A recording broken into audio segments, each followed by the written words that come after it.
right, let's get started.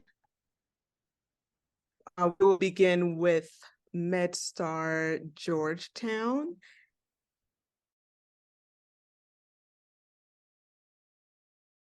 Hello there. Good morning. Good evening. My name is Kristen. I can see your screen, but it's not on the individual infographic.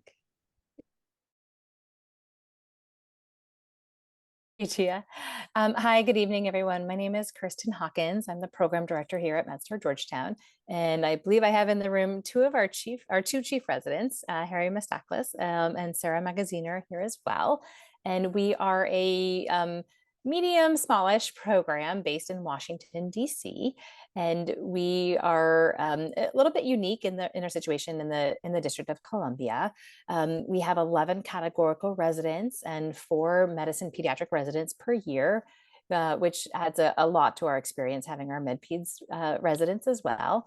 And we're primarily focused on the resident education. We have only fellows in our neonatal ICU, and every other year or so we have a community pediatric fellow. So otherwise it's really a resident-run program.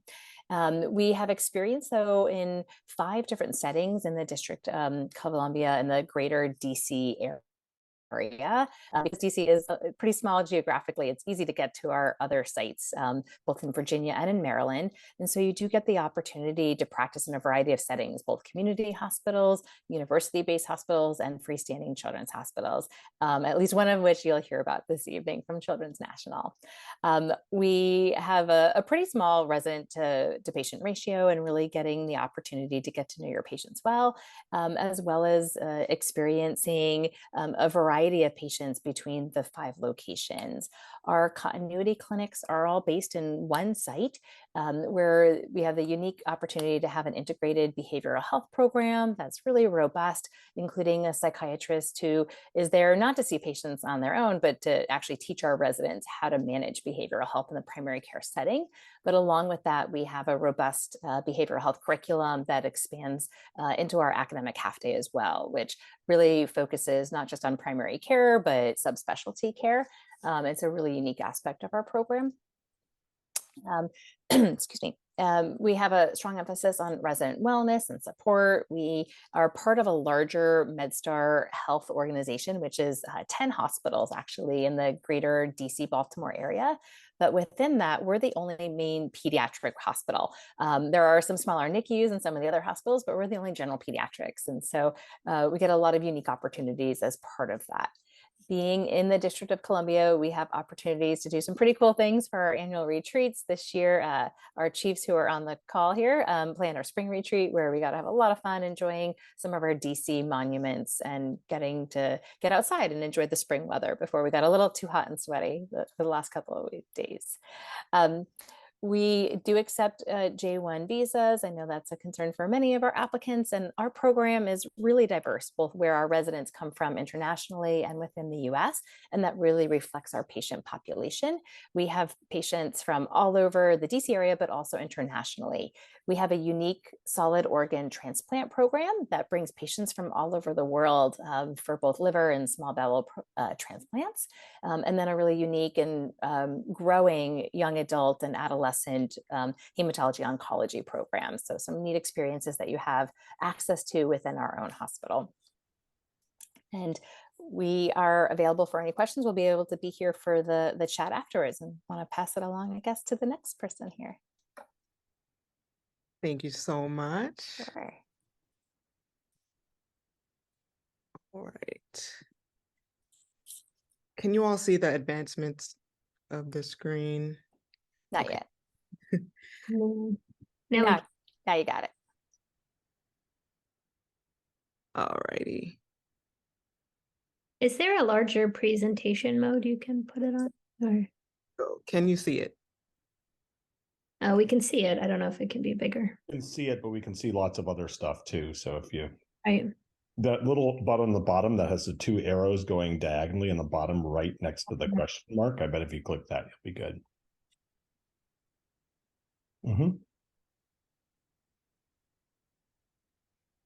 Or not.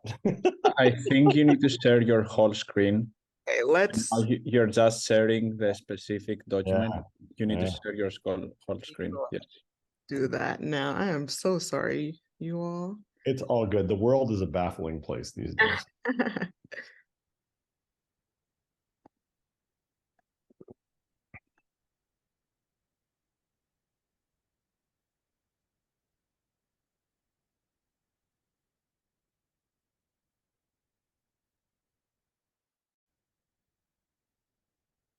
How was that now? Oh, boom. Perfect. All right. Children's National Hospital, can you please tell us about your program? Yeah, absolutely happy to. I'm the Assistant Program Director for Entrance Selection. I'm here with Erica and Jana, who are two of our chief residents who joined us this evening as well. You've already heard a lot from Dr. Hopkins about the DC area, and like the Georgetown program, I'm really happy to be here. It allows us to focus on a lot of the things that we care a lot about. We have tracks in our program looking at primary care, looking at under-resourced communities. We also have tracks in research and child neurology, as well as a combined program with the genetics program. And what I really like is that because of our proximity to Capitol Hill and the seat of the government, we have a lot of advocacy opportunities for all of our residents, not just the ones who are in our launch track, but really pathways for every resident who's interested in education and advocacy to get involved. I'll let you read here about the different offerings that we have. A few things that we're really proud of is our chiefs are very responsive to the needs of our residents, and we've made a lot of changes to our curriculum, to our scheduling, which we're happy to speak to over the past 2 years, really to make that resident experience better. You heard Dr. Hopkins talk about our desire to improve resident wellness, and I think one of the best ways for us to do that is being responsive to needs when it comes to scheduling. Like you just heard about Georgetown, we also accept J1, H1B, and F1 visas. And one thing that we're particularly proud of is our work in the DEI field. Our program director, Aisha Barber, has really been a champion of that for many years. And we're proud to say that 36% of our residents at CNH identify as residents from UIM backgrounds. That's something that we've worked really hard to achieve, and to not just to get those residents in the door, but to really mentor them and help them throughout once they get here. So that's certainly a focus of ours. When it comes to clinical experience, we take care of a large volume of patients, mainly at the main campus, but residents also rotate at GW, where they work at the NICU, and at various community sites around the city. So certainly happy to talk to you guys about the clinical experience here when we get the chance as well. And I'll leave it at that. Thank you so much. All right. So now we will have Sinai Hospital of Baltimore. Would your representative please unmute? Hi, I'm Dr. Jenny Hart. I'm the program director at Sinai Hospital. I am joined by Dr. Bradley, who you already heard from, who's also from our hospital, in addition to being the regional chair. And then our chief resident, Mizna, is joining as well. So I think I'm saying a few minutes of words, and then she's going to chime in from her perspective. But our program is probably the smallest one in this breakout room. So we take 8 residents per year, and we're considered a community-based hospital program.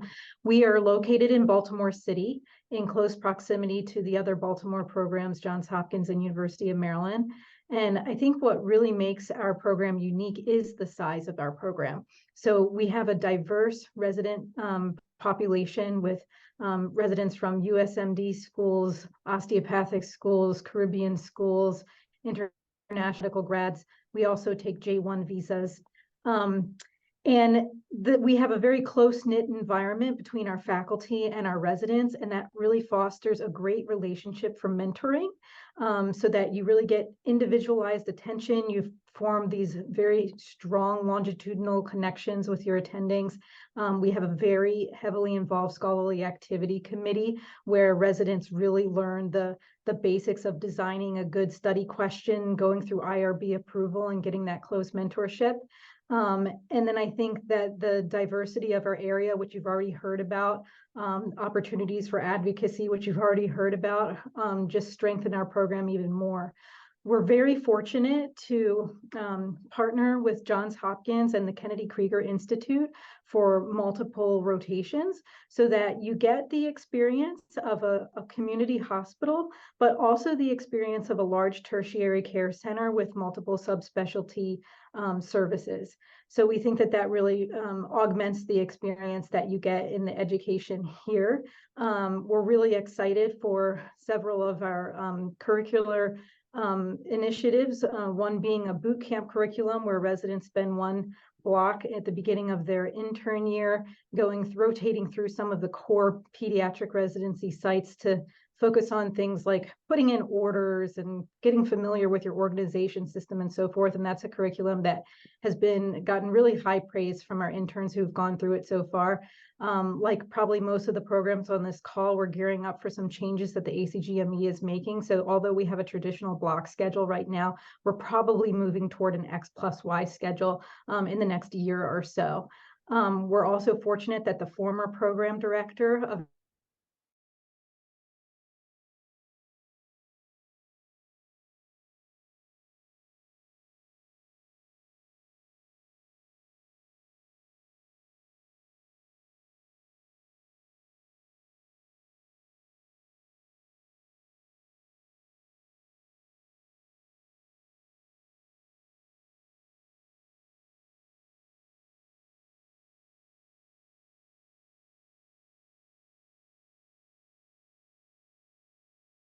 Please unmute. Yes. Hi, my name is Vandana Rocherla. I'm the assistant program.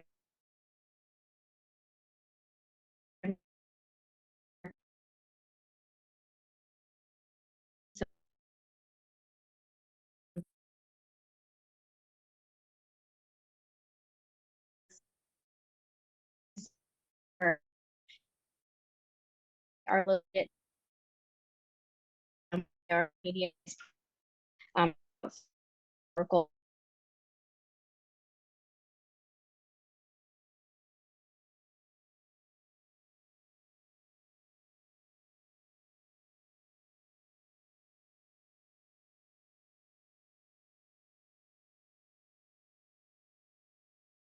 Just wanted to highlight is really the individualized education that depending on really what you're interested in, you're able to sort of tailor your experience in residency to that. We have a strong emphasis on resident wellness, creating a balanced schedule. We have regular kind of feedback sessions with our residents, and they sort of led the charge in helping us sort of change from a Q4 24-hour call in our ICUs to shift-based work. So we really do listen to the residents and their feedback. We also have a mental health opt-out program for all residents. So we sort of set you up with an appointment and really encourage you to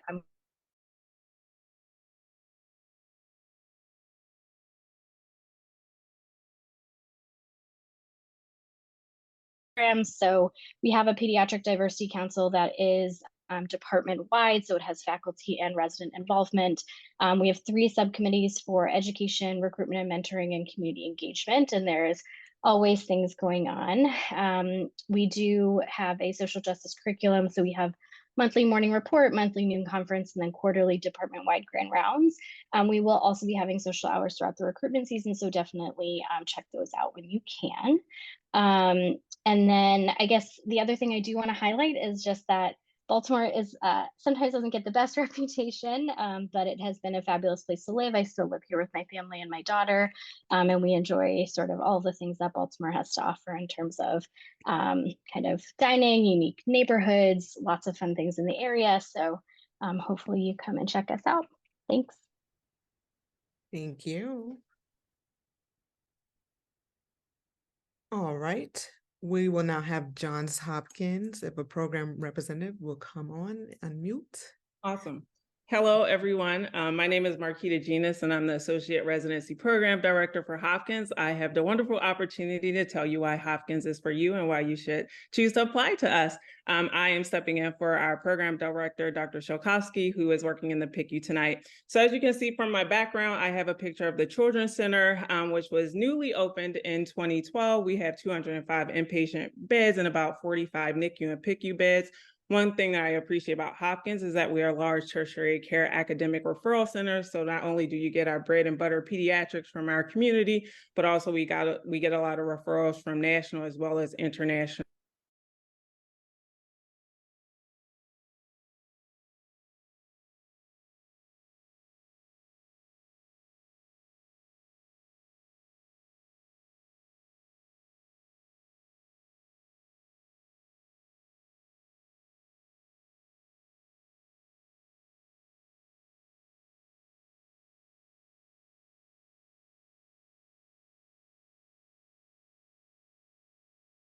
We have Q for ACGME. There's actual longitudinal curriculum integrated into your community hospital rotation where you really learn about methodology for QI. While it's not a requirement, a lot of our residents do go ahead and present abstracts at regional and national meetings, which shows that the research is to the caliber for peer review and acceptance and dissemination.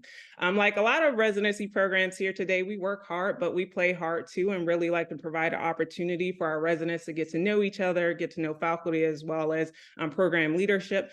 So we provide them with coverage to participate in sort of activities. One fall retreat coming up, I'm really excited about that. We also have Peds Prom as well as Crab Feast, which is in the summer to welcome our interns and gives our upper levels an opportunity to make fun of program leadership and do a movie and really highlight their experiences and really break the ice for our interns.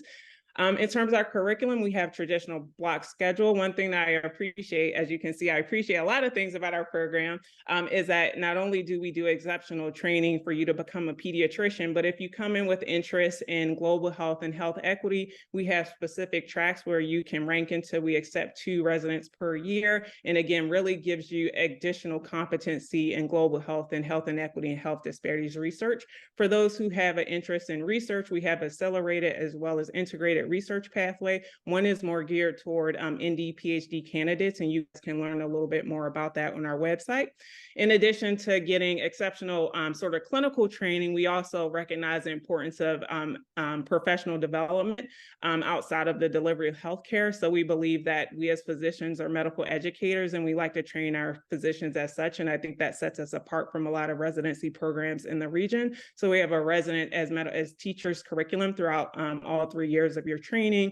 It's sort of gradated sort of training in terms of being a master educator in medical education. We also have a track for those who are interested in medical education in their future, but you guys will learn if you interview with us.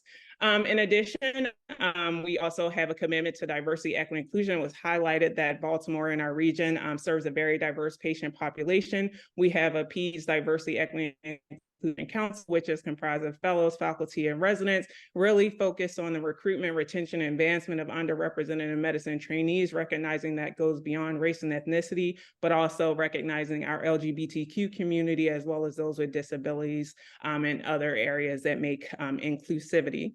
All of the work that we do in sort of the Department of Pediatrics and well as Johns Hopkins as a whole has been recognized nationally in receipt of the Barbara Ross Lee DEI Medical Education Award. We also have a visiting elective program. I know we have 4th years, but if you have 3rd years who are interested, please let them know to apply. It's a paid program. We have opportunity to come into the program to learn. We also do a lot of community service work, which you guys can learn about our program. And then as my colleague said before, we're in Baltimore. Baltimore gets a bad rap sometimes, but it's an excellent place to not only train, but also live. You guys will see if you interview with us. A lot of our faculty members have trained here and have stayed here for 10 or more years because it's an excellent place not only to provide care to our patients, but to really raise your family. And I look forward to fielding any questions later. Thank you so much. All right, we have our final program for this breakout room, Sidney Kimmel Medical College, Nemours Children's Health. Yeah, hey everybody. I'm Brian Alverson. I'm the residency director at Sidney Kimmel. We also usually call it Nemours Children's Hospital. It used to be called DuPont Children's Hospital, so a lot of confusion there. We're basically located mostly in Wilmington, Delaware, but Wilmington's quite close to Philadelphia. It's about a half-hour drive. So you could also do your primary care clinic in downtown Philadelphia, as well as in Wilmington, Delaware. Most of the inpatient stuff is at our children's hospital, which is a freestanding, fully functional children's hospital with all service lines. It's a great hospital. It's located in a state park in Delaware. It's totally gorgeous. And we we're a sort of a cool program because it's mid-sized, but we have all service lines and we're a large children's hospital. So everyone gets to be friends. We have a really tight family feel. That's what we focus on. And also you get to see every exotic disease you could imagine coming in the door. We have a very high level of complexity, so you'll learn a ton. We're X+Y. We do have tracks in health equity, leadership, and advocacy. It's our HeLA track. We're starting it this year, and it's really exciting. The residents in the HeLA track do their primary care in a very special clinic called the Jessup Street Clinic, which serves a very poor and diverse population.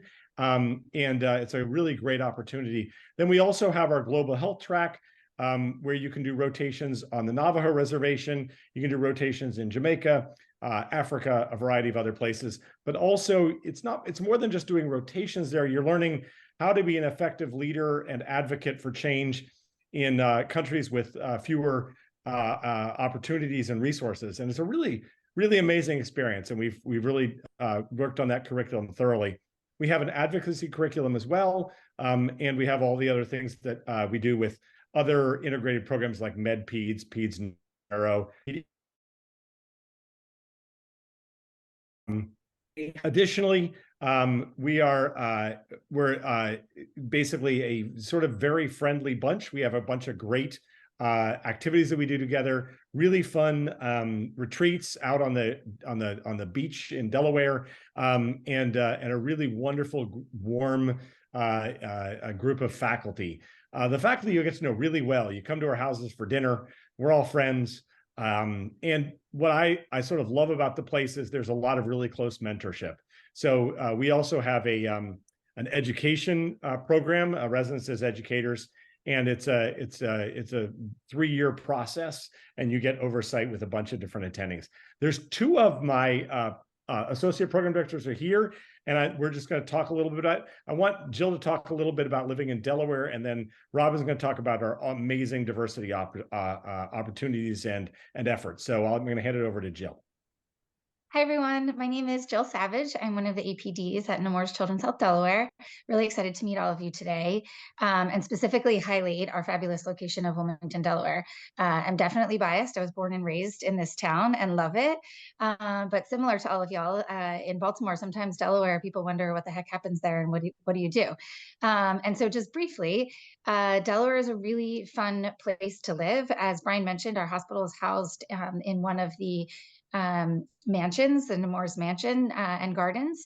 Additionally, there's tons of beautiful landscape, which is all the original DuPont family, which was kind of one of the powerhouse families that started the wealth in Delaware many years ago. And so all of their homes and estates and gardens have been turned into state parks. So it's pretty awesome to have that right at our fingertips. I'm an emergency medicine physician, so being near an inner city was a great place to train in terms of being exposed to trauma. And so we have seen a lot of trauma, so it's great from a training perspective. But I am additionally raising my family here. I have 3 kids. It's a great place for the school system, great place to buy a home, and great place to train. So we would love to have you. We look forward to talking to you definitely along the interview trail. Wishing you the best of luck. I'll turn it over to Robin. Hi, everyone. I'm Robin Miller. I'm an associate program director as well at Nemours here in Delaware. We have some exciting diversity initiatives. We have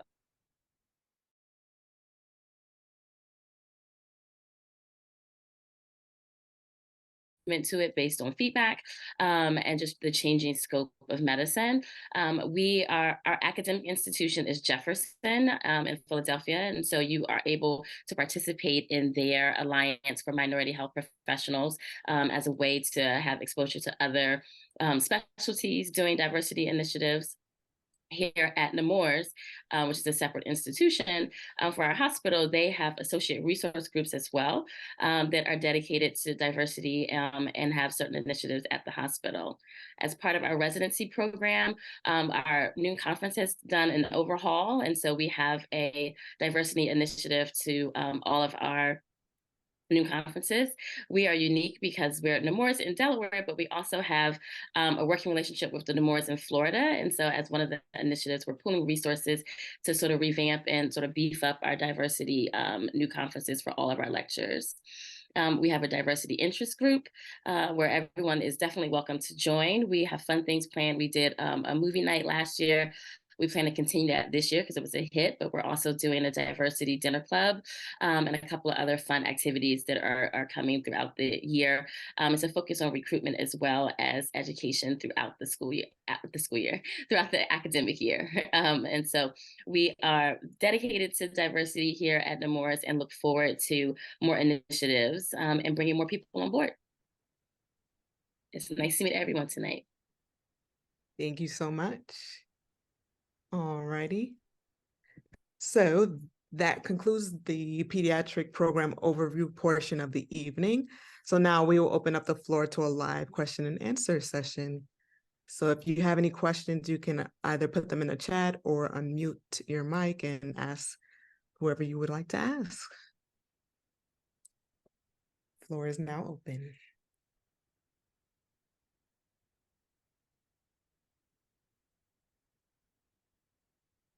Hi, thank you all for speaking today. I really appreciate the opportunity to hear from you guys. I would love to hear from all the programs about what your program is doing to improve resident wellness.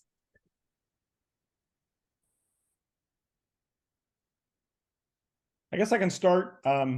We have a pretty substantial budget for resident wellness. From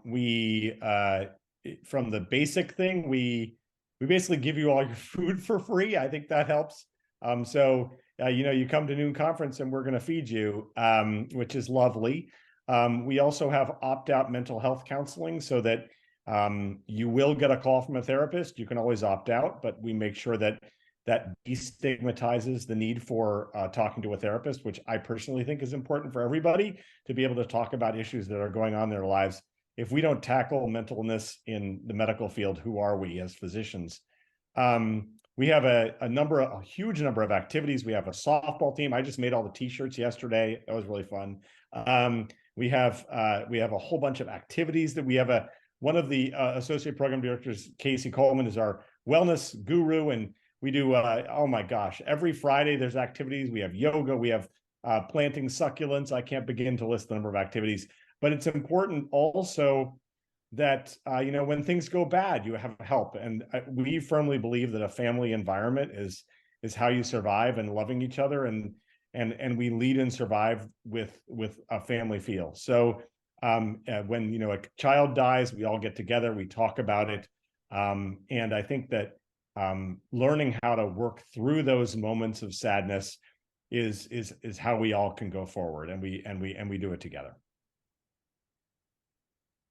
Hi, it's Marquita from Hopkins. I think we all similarly probably all do the same thing in terms of wellness. I think we will all say we have a family field program.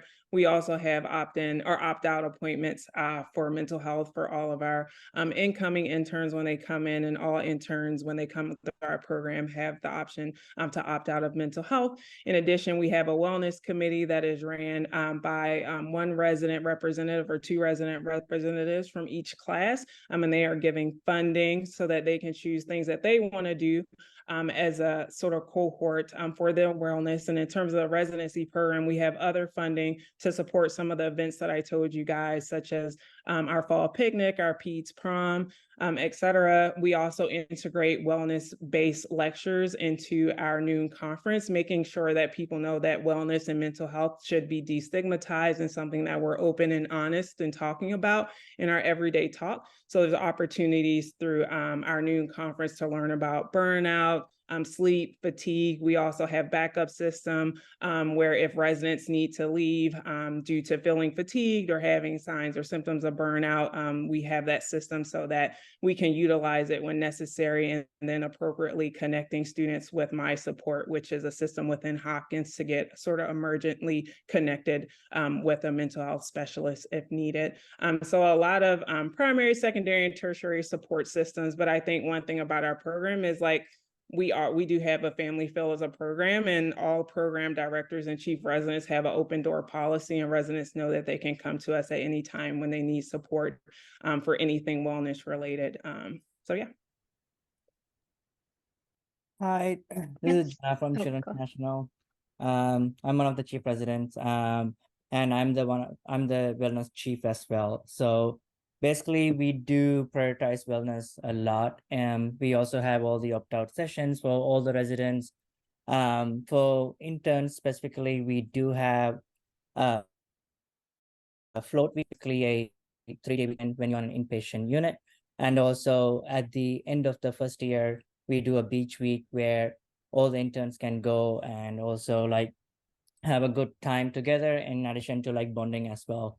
In addition to that, we have a psychologist who's dedicated to each program as well. Like she will meet with everyone, and also like if needed, she's available by appointments as well. We do everything else like meditation, yoga. We have like specific places like Healing Garden that's like patients go, and also we have like Mickey Garden where staff can go and just like have a dinner, like a lunch outside and stuff. In addition to that, we do have December party, wellness Wednesdays, yoga and art. So like we do a bunch of things as well. This is like an improving focus on our residency program as well. And also we are trying to reduce 24-hour shifts as much as possible. Even though we are a big program, we try to get all the coverage as much as possible. And so we split shifts as well. Yeah, this is Vandana from the University of Maryland.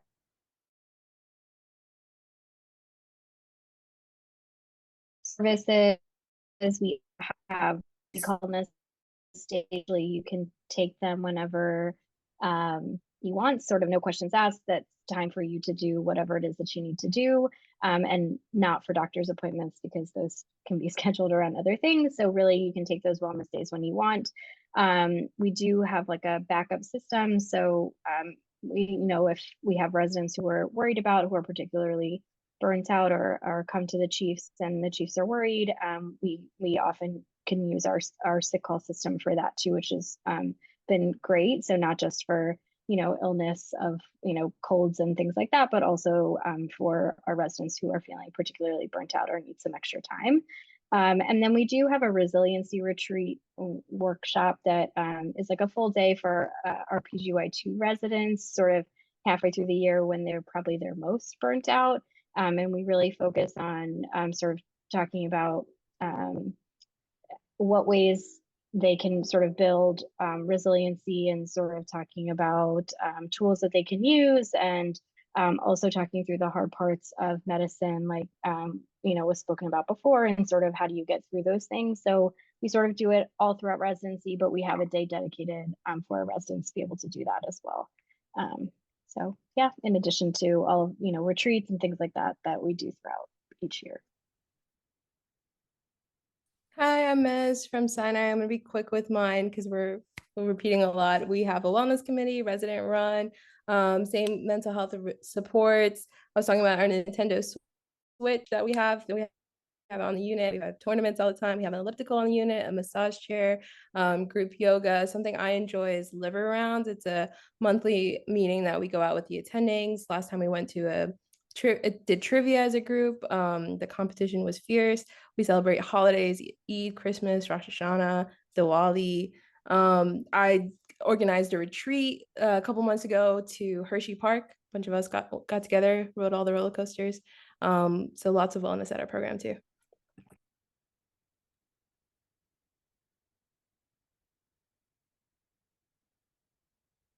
All right. Any other questions?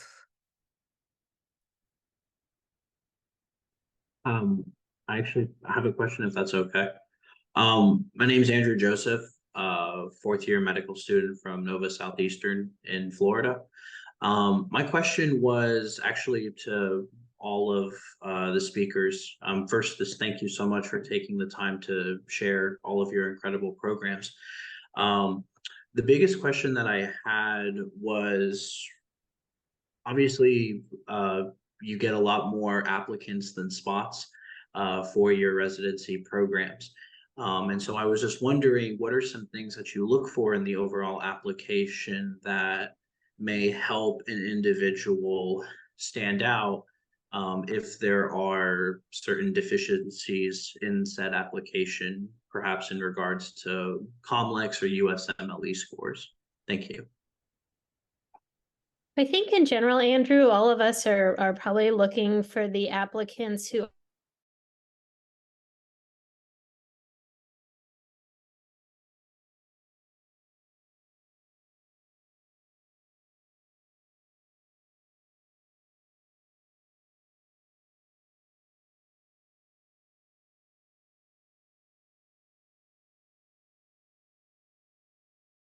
focus. So I wouldn't necessarily percent rate on one area of your application, but just yeah, just highlight what you're good at, what your own strengths are, and why you want to do this. I think Gia summed that up really nicely. I think, but also you mentioned as well, taking ownership or just being very open and honest about any concerns that you have in your own application and figuring out a way to address them, whether it's in your personal statement or through your letter writers as well, because most of us are really doing a holistic review where we're looking at the whole picture and trying to build a class where we have a little bit of everything and looking for a team that's going to work together well.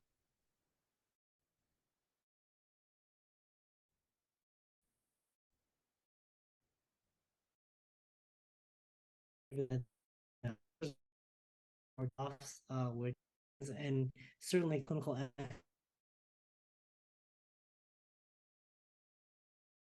the thing was that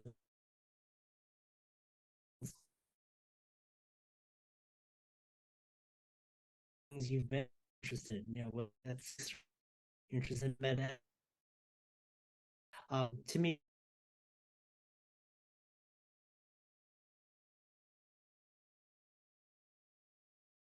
Somebody in the chat asked a question about what X plus Y means. So if any of the programs on X plus Y want to give a 1 or 2 sentence summary of that. I can speak on X plus Y. This is Robin Miller from Nemours again. So X plus Y is a different cadence to your educational blocks. And so traditionally, we were at a traditional block program where we had 4 weeks for each block, which ended up to be 13 blocks throughout the year. And so X plus Y is a different cadence.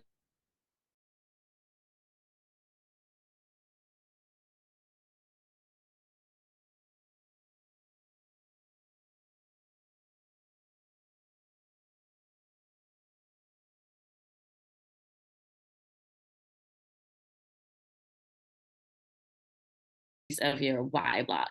And so the Y block is where it's a little bit more fluid. Your continuity clinics are moved to the Y block. And so they're concentrated like 4 clinics in those 2 weeks, as opposed to being spread out across your 4 weeks of blocks. And so you don't get pulled away from inpatient. You dedicate all your time and thought to inpatient while you're there. And then you do outpatient during your Y blocks. And so that allows you to have about the same number, maybe a little bit less of continuity clinics, but the learning and the immersion into outpatient is oftentimes a little bit more helpful for education. And then it also helps with a little bit more flexibility in scheduling. So we'll have admin days that are in your Y block. And so you have like an afternoon every 6 weeks or so that allows you to sort of plan for life, to make those doctor's appointments and live life. You do have electives that happen during that time, and it helps you sort of individualize your plan as you go through. And so it is just a way to have a little bit more flexibility. And then when you're inpatient, be really immersed. And when you're out of inpatient, you can really dedicate your thought process to the other things that you're doing. It looks like a few people had their hands up. Jose, did you have a question? Yes, thank you for introducing your programs. And my question is, how do you guys approach like to applicants that are doing the couples match, or how should we approach to you guys if we are thinking on doing the couples match?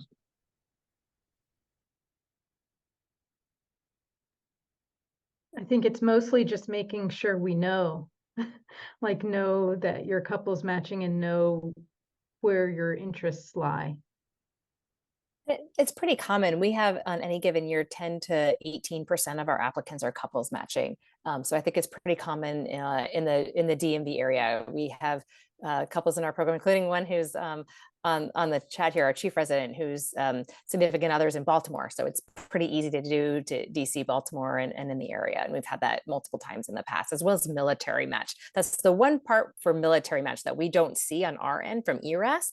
So if you have a couple who's a partner who's military match with Fort Belvoir or Walter Reed, Bethesda Navy, please reach out or let us know in some capacity, because otherwise we won't know that.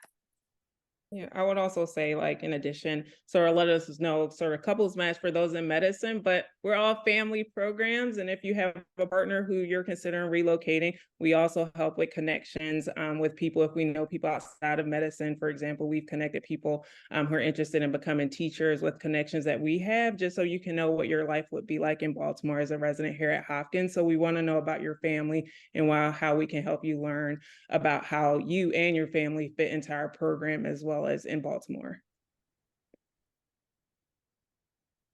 Thank you so much. Bushra? Thank you to all the program directors for taking the time to speak to us. I'm a foreign medical graduate from Pakistan, and I worked in a public setup where there was a lot of, we were a resource limited setups. So I was really interested in learning about the global health electives that a few of the programs talked about. And I would like to know what, if you could just highlight the impact that these programs created and what kind of opportunities there are. And if this track is separate from a residency program or is it integrated? Just wanting to understand more about that. Thank you so much. So our program, we have a global health sort of track that you can rank into that we accept 2 residents per year. But in addition, sort of global health research and providing care to low resource settings is an academic interest of our residency program director, Dr. Sholkowski. So actually more residents that are outside of the track do global health opportunities. Some are in Madagascar, Morocco, the Philippines, Kenya. If you go to our website, there is a map that shows all of the countries that we visit. I think one thing that's special about Hopkins is that we're a children's center, part of a larger academic institution. So we have the International Global Health Institute that a lot of our residents can connect with faculty members who do research as well, to do other sort of global health research opportunities as well. So you can match into a track if you want to commit to getting academic training specifically to research in low resource settings. Or if you just have an interest in global health, you can also do global health research or global health experiences as part of your electives.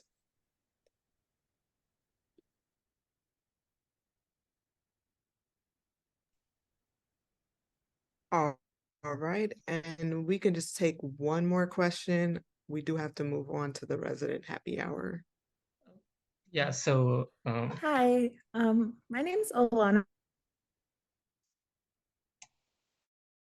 For Dr. Alverson. If you don't mind, could you talk a little bit more about the HEALA track and what that entails?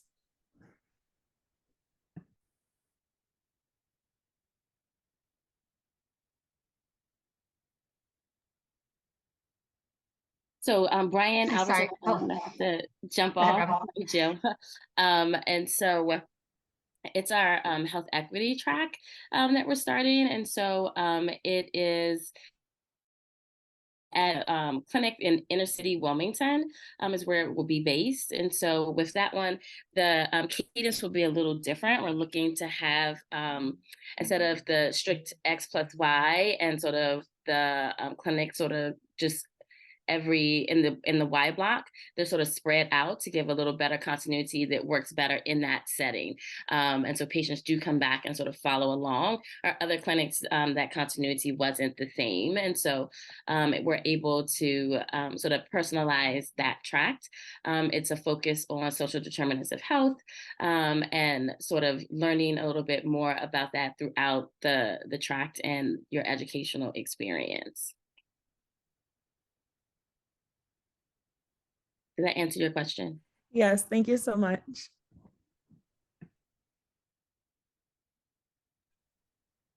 Oh,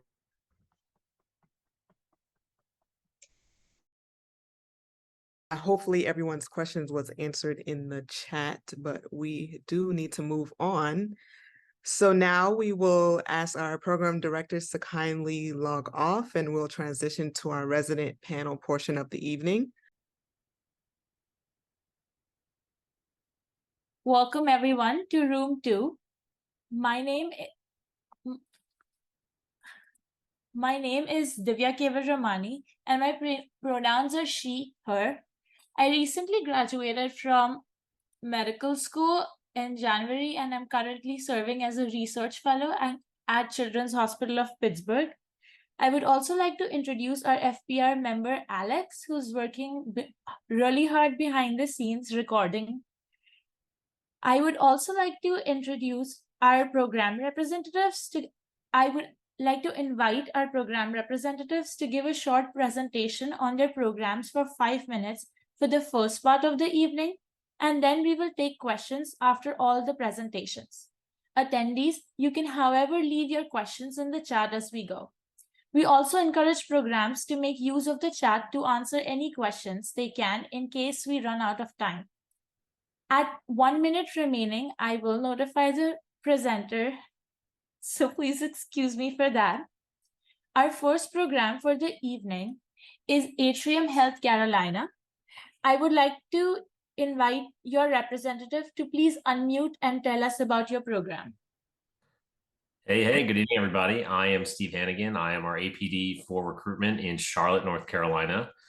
And if you haven't heard of us, it's probably because our name has changed about 6 times in the past 3 years, but we have a recent affiliation with Wake. We were Carolina's Medical Center, became Carolina's Healthcare System, became Atrium Health, but we remain the county hospital, the flagship hospital of Atrium Health, Levine Children's. And anyway, it's great to be here. So I describe our program to people who aren't as familiar with us as Goldilocks. We are top 10 in a few things. So we have one of the top 10 cardiology programs in the country. We have, and Charlotte in general is my Goldilocks city. So we have one of the top 10 busiest airports. And I feel like our residency is the right size. So for a hospital of our size, we have 250 beds and we're getting bigger right now. Actually, we're building a second PICU. But we're expanding to 16 residents per class year, and we still have a really great ratio of residents to patients.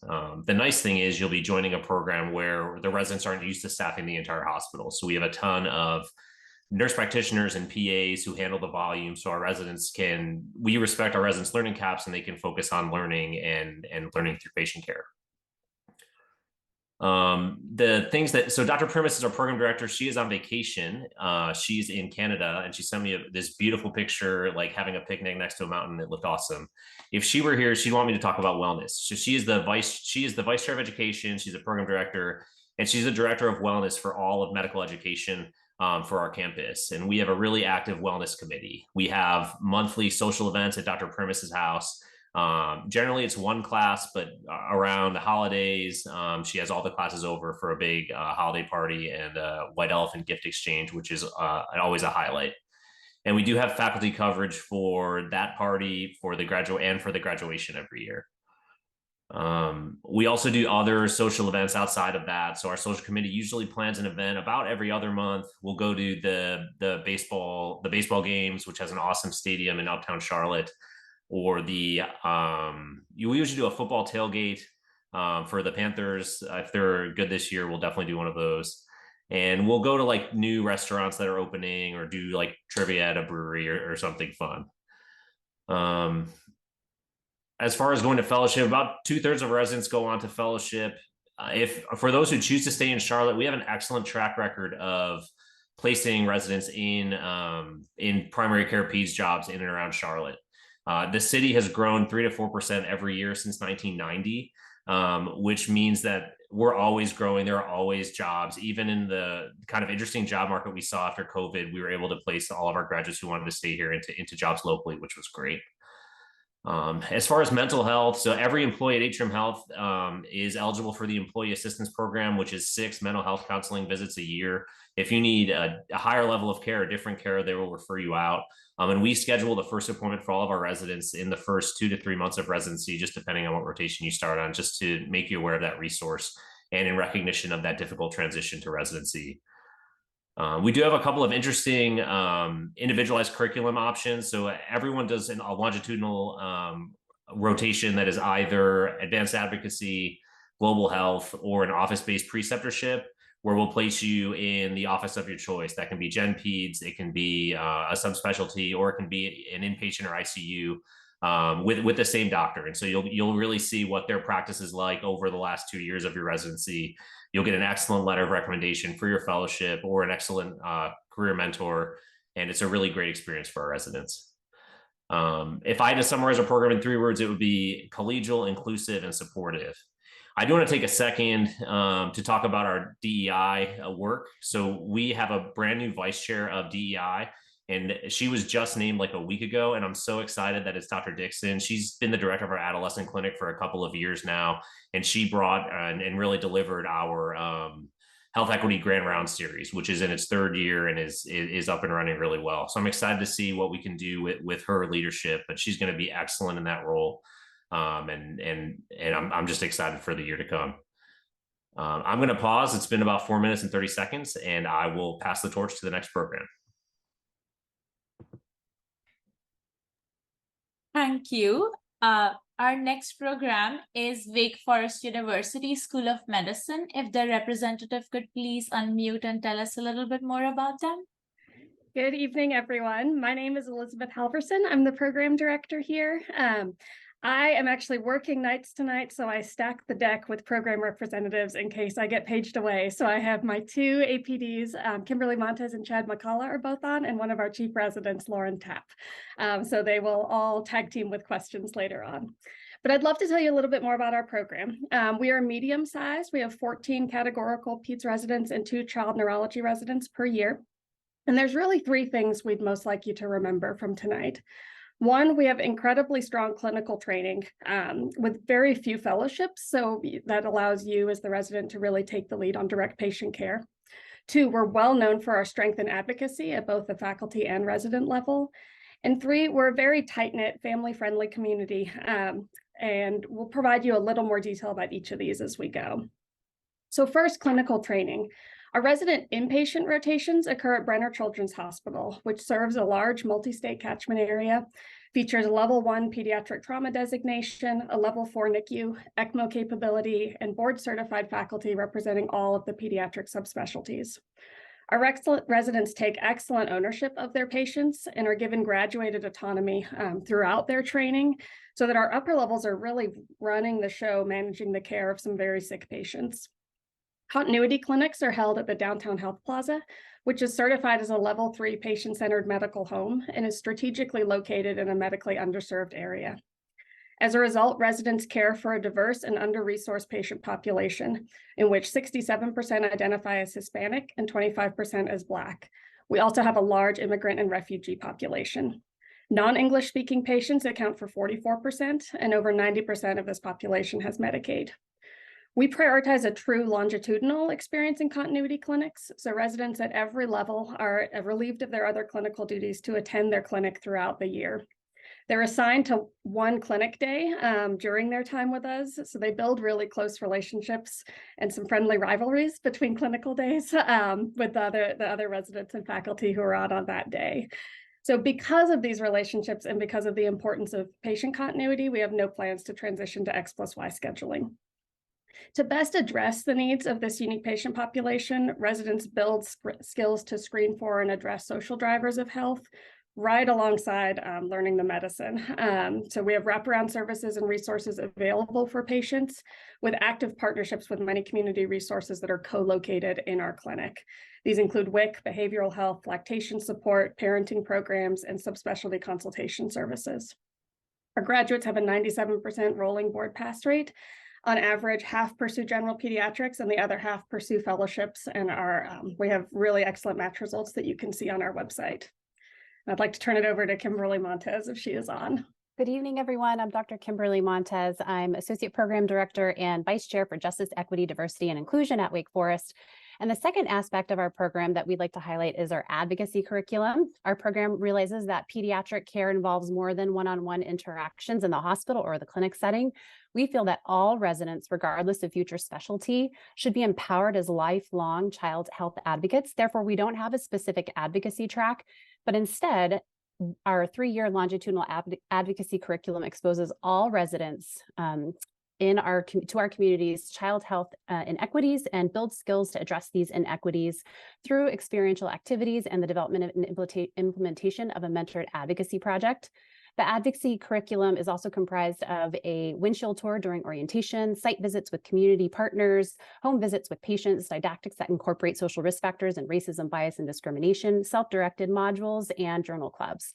Several of the advocacy projects have been disseminated at regional and national conferences, have received funding from the American Academy of Pediatrics, and in the last 2 years, one of our residents received the Ann E. Dyson Child Advocacy Award from the American Academy of Pediatrics for his project on screening and referral to the Child Nutrition Program, WIC, which was published this month in Pediatrics. So check that out.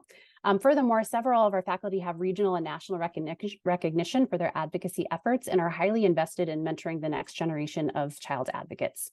Third, and finally, we strongly value the community presence within our program.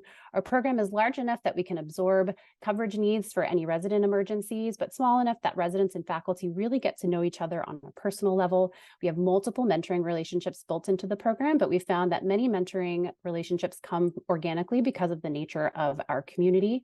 We have a PhD psychologist who's focused on resident wellness as a member of our leadership team, in addition to an invested faculty member with a doctorate in psychology and a residency wellness committee, which is led by our faculty and residents themselves. Within ACGME requirements, we try to ensure our policies are family-friendly as possible. We offer a parenting elective to all of our residents and have presented several innovative components of that elective at recent national conferences with great feedback. Finally, we know some of you may not have heard of Winston-Salem, but we think it's a hidden gem. Known as the City of Arts and Innovation, it features 6 colleges, including 1 historically Black college, 75 recreational parks, and 33 wineries, while maintaining a small town feel. It's ranked as second among the most affordable 100 largest U.S. metro areas, with the cost of living nearly 15% below national average, allowing your resident salary to go farther than in many other cities, such that many of our residents buy homes. And lastly, Winston-Salem has recently passed LGBTQ+ inclusive non-discrimination protections and is very LGBTQ friendly. Our health system has been recognized as the LGBTQ health equality leader by the Human Rights Campaign. Overall, we're very excited about our program and feel that we offer excellent clinical and academic training in a supportive, family-friendly, close-knit environment. And we look forward to meeting many of you throughout the season. And I will pass it on to the next program. Thank you, Dr. Montez. That was very informational. The next program for the night is University of North Carolina. I would like to invite your representative to please unmute and tell us a little bit more about you. Hi, y'all. My name is Meg Kilstrom. I'm the program director at UNC, and there's a few folks here with us tonight. We have our one of our program coordinators, Deanie Nemours, Christian Lawrence, who is our APD in charge of recruitment and the advisor for our first year class, and then Xavier Williams, one of our chiefs, is here as well. I'm going to stay on for the Q&A afterwards. So it's so hard to go after other people. I was like, oh, I should have said that. Oh, it's hard to follow other people. Anyway, so some of the things that we love about UNC is really the family feel that you have in our program. So we're a medium to large size program, having 24 categorical child neuro and PSTP residents a year, but really focus on making sure within that group that you know everyone, you know their story, you know who they are. One of our chiefs this year took all the residents their favorite snack on their first day of work to really help welcome them, make them feel like they were here. And as well as it's really interesting to see what some of these people's favorite snacks were too. Anyway, more about UNC and Chapel Hill. So Chapel Hill's right in the middle of the state. Chapel Hill itself is a small college town, but then outside of that, you can really make the area what you want it to be. Most of our residents live in Durham, which is about a 15-minute drive and is really more of a suburban or urban feel, depending on where you live in the city. You can also live 20 minutes outside and really be more in a rural area outside of Chapel Hill. So really the opportunity to make this area what you want it to be in terms of where you live, what community you live in as well. You can see on here some of the things about our hospital itself. So it is a level 1 trauma center. We are a busy hospital in the middle of the state with a catchment area that really is up to 3 hours or more around Chapel Hill. One of the things that we is unique about our program is the opportunity to also rotate at other hospitals. So here you really get the feel at a tertiary or quaternary care center in terms of the subspecialty care, the exposure to the all the subspecialists that there are within pediatrics, but also the opportunity to work as an intern and upper level at our two community hospitals nearby in Greensboro and Raleigh. You can do inpatient and outpatient experiences at those hospitals, see more of the bread and butter pediatrics. So see a patient with bronchiolitis, not bronchiolitis, with their list of other chronic medical problems as well, to really strengthen your abilities as a pediatrician, but also really helps with graduated autonomy. You work in the PICU at both of those hospitals as well, and then inpatient setting, and learn to really be comfortable being a team leader as well, which is something that our residents appreciate too. We also really focus on having an individualized program for our residents based on what you are interested in. So we meet with everyone to work on your schedule at the beginning of the year based on intern year on, what are your interests? What are your goals that you really want to do during residency, and trying to adapt to meet those as well. There are several pathways that our residents can do. A couple that are highlighted on here is global health. There's a global health pathway, also global health scholarship that several residents have had over the past few years. Physician scientist pathway as well. Just this year, we are this is our first cohort of a clinical ethics pathway as well, which we're really excited about. And then one for advocacy as well, that's called CHAMP. Xavier came up with the acronym. I can't ever remember what it means, but it's really cool. And we're excited about that one as well. Hopefully we're working, now I'm rambling, but we're working to hopefully be able to, with our School of Public Health, for our residents to get a certificate through the School of Public Health as part of that pathway too. Focus on wellness like other programs as well. While you are a resident, you will work hard, but it's also important, as you are taking care of the children in our community, to take care of yourself, to take care of your peers as well. There's some institutional resources for that through our hospital, which is taking care of our own, which offers longitudinal and acute care that you need, but also really supporting people outside of work, helping think through what are the things outside of work that help remind you why you want to do this job, what you can do each day to come back. And some of those are listed here as well. Similar, as someone mentioned earlier, we do not have the X+Y scheduling, but we have a mix of 2 to 4 week blocks based on resident feedback about which rotations benefit from 2 versus 4 weeks, and then dedicated subspecialty time and advocacy time during your first year, and then the subsequent years as well. And then one more thing to focus on, to highlight, is our diversity initiatives. And Christian's going to correct me where I'm wrong, because he's one of our APDs, but he's also the vice chair of our diversity committee. So several of the initiatives that we have right now, there's a longitudinal health equity curriculum that is resident originated and run as well, and is sustainably handed down from resident class to class. A visiting rotation that's named after one of our beloved HEMOC attendings. Through our DEI committee, so for the whole department, there are town halls, tea and equity sessions that happen every week, as well as our DEI grand rounds that happen every quarter. And then really focusing on mentorship as well. So several of our residents work with the School of Medicine and the undergrad here at UNC for mentorship, really encouraging the next generation of pediatricians as well. I think that's all I got. Christian, you can fill in whatever I forgot as well, but happy, excited for recruitment this year. It seems like it's so early getting started, and I know y'all are excited as well. So thanks for having us here tonight. Thank you so much. Our next program for the night is Prisma Health, University of South Carolina, Greenville. If your representative could please unmute and share.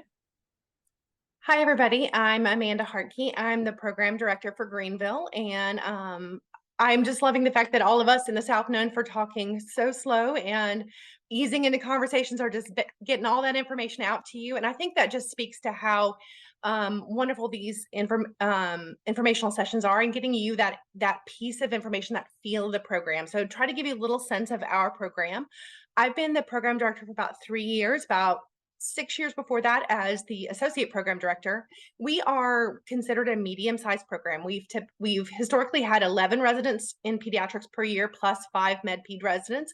We've just gotten approval to expand up to 13 residents per year. So we'll be looking at that option as we go into this particular year.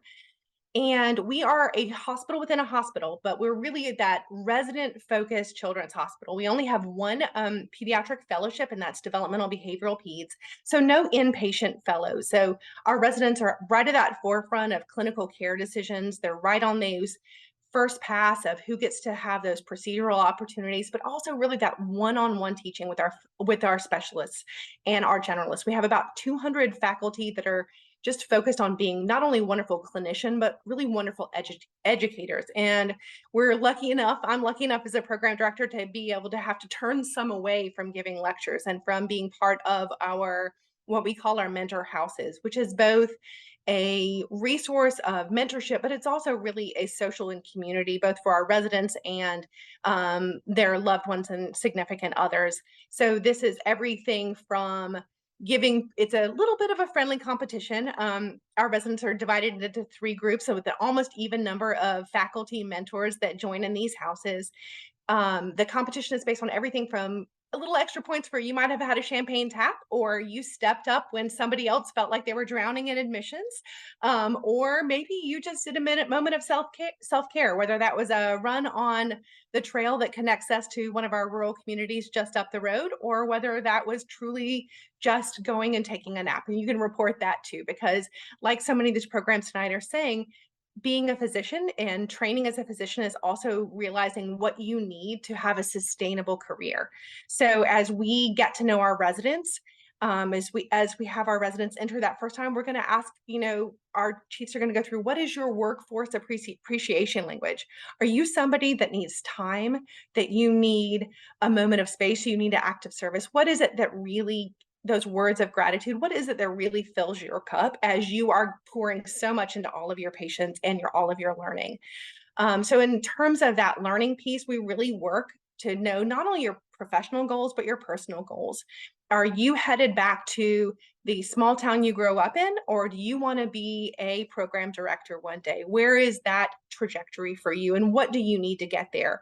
Is it a clinical experience? Is it a mentor experience? Is it presenting? Is it doing research or QI? We really want to put those opportunities in front of you, and really those resources behind you to tailor what you need out of these 3 years.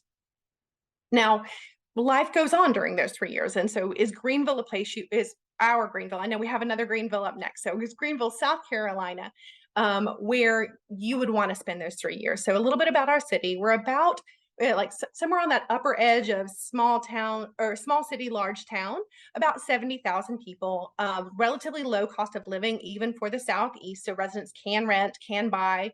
It's easy to get rural pretty quickly. So you can go out of more of a place where you could bike to work to you can find a place where you could have land. So a little bit in between. Our city is very much growing with a lot of industries and a lot of visitors coming to our city. So there's always outdoor activities, entertainment, sports. There's a new restaurant every single week, and all of those mentor houses are diving into exploring those together with our residents. Our hospital itself is the only children's hospital in the region.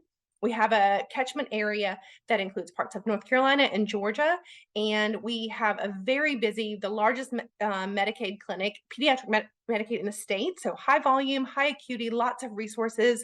See what it would take to be a one-stop shop if that's your career plan.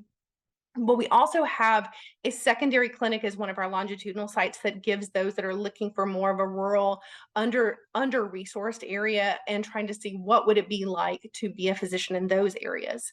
Our population in our clinic self-identifies as approximately 30% Latino, approximately 30% Black, and approximately a mix of over 26 other languages as preferred speaking languages within our clinic.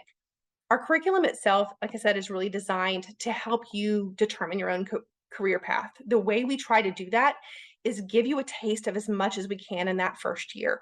So our inpatient general wards are not subdivided. You're going to have specialists walk up and talk to you and teach you about each patient on your list and have that mix and match across your census.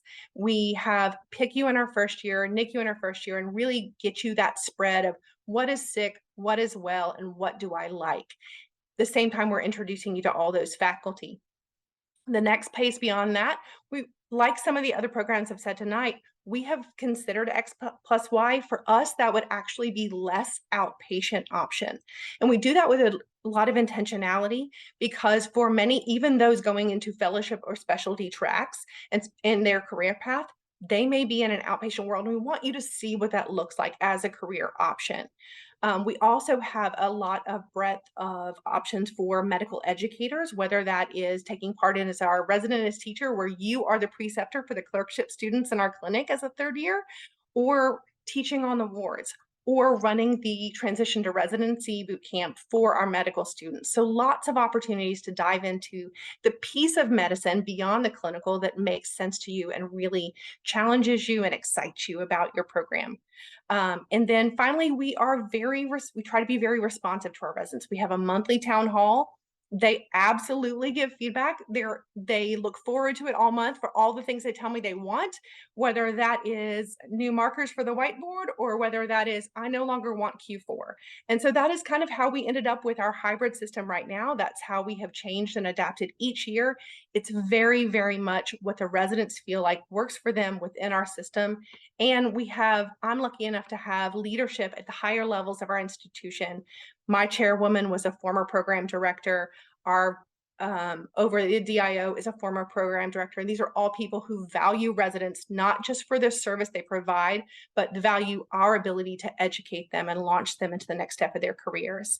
I am sorry to interrupt. You're good. Too much time. But thank you guys for joining us. Thank you so much.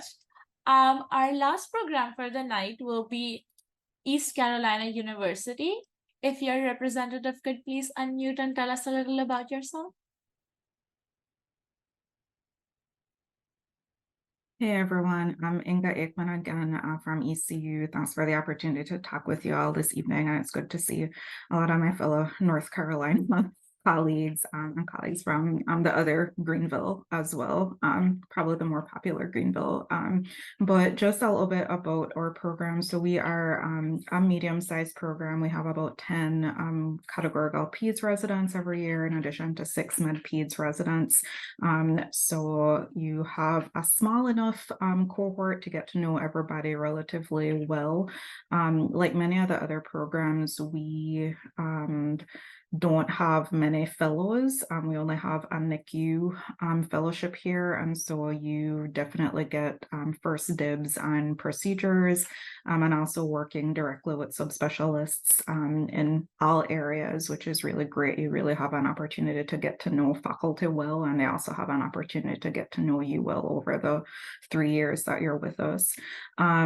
We are the only tertiary pediatric provider in Eastern North Carolina. We serve 29 counties, so east of I-95, we are it.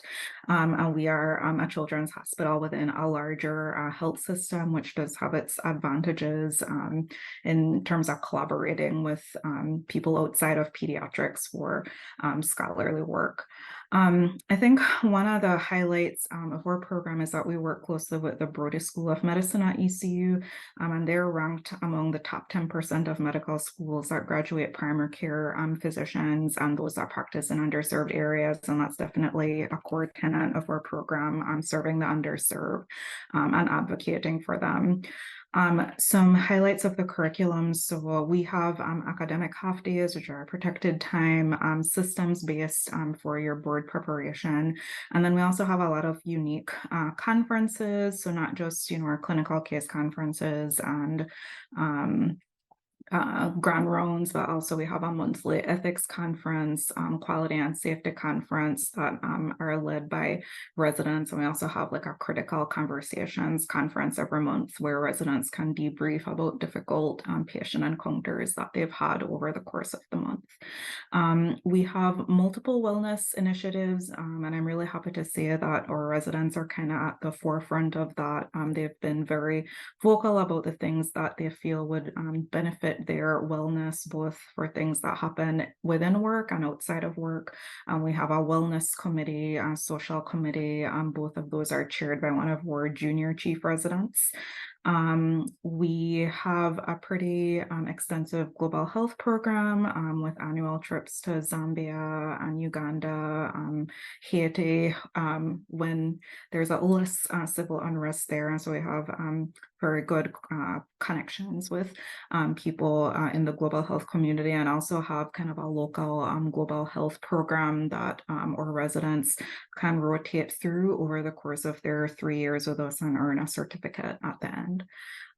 Like many of the other programs as well, we have continuity clinic every week. It's not an X plus Y schedule, so you really get to know your continuity patients well and follow them over the course of your 3 years in residency and really form bonds with your fellow residents and the attendings that work within continuity every week. Some of the other highlights, so we also like to emphasize the importance of teaching as a part of being a resident and a medical provider. So there are plenty of opportunities to gain skills in teaching. We have an academic skills workshop and academic skills rotation that happens in the 3rd year, where you're precepting medical students during their 3rd year clerkship. In terms of scheduling, we work on a block schedule system, and then just to highlight diversity initiatives. So in addition to having a wide range of residents from multiple backgrounds, there's also safe zone training, bias training, and a lot of DEI initiatives through the Brody School of Medicine that we work very closely with. We are a very collegial program with a big family feel, and it's just been really great to see how well supported residents are of each other, and also the attendings that they get to work with. So happy to answer any other questions, but I think that's my time. So thank you. Thank you so much, Dr. Ickman. That concludes the pediatric program overview session. We will now open the floor up for live Q&A session. I will ask the first question since we have questions coming in. This is for all the programs. Are there any opportunities for community engagement, like free clinics or community projects or something like that? Yeah, you can do that during your scheduled required advocacy month. If you want a deeper commitment or something that's more self-driven, you can do the advanced advocacy program and do that here in Charlotte. We have a specific community pediatrics rotation that occurs during the 1st year, which is really well established. I did residency at ECU too many years ago, and it was kind of in progress when I was there. We also have a clinic that's run through our homeless shelter that some of our residents volunteer at, and that's a longitudinal opportunity that you can take advantage of. As I mentioned at Wake, we have a longitudinal advocacy experience. We have a 2-week rotation in intern year, 2-week rotation in the 2nd year, but we also have a mentored advocacy project. Those have been really impactful. And again, some of them have been disseminated regionally, nationally, and in the literature. So for example, we had a resident who partnered with the Period Project and we started screening for period poverty in our clinic, and we are about to write that one up. I mentioned the WIC project. We have other projects working with schools and educating nurses regarding medical emergencies in schools. So lots of community engagement possible at Wake. In Greenville, oh, I'm sorry. No, go ahead. In Greenville, South Carolina, we have embedded in our advocacy and our clinic months throughout all 3 years. You have protected half days to go out and do site visits with various community partners, as well as work in school-based clinics and with our Department of Juvenile Justice. And you can take an additional month in your 3rd year if you would like to further extend the advocacy project you do as an intern.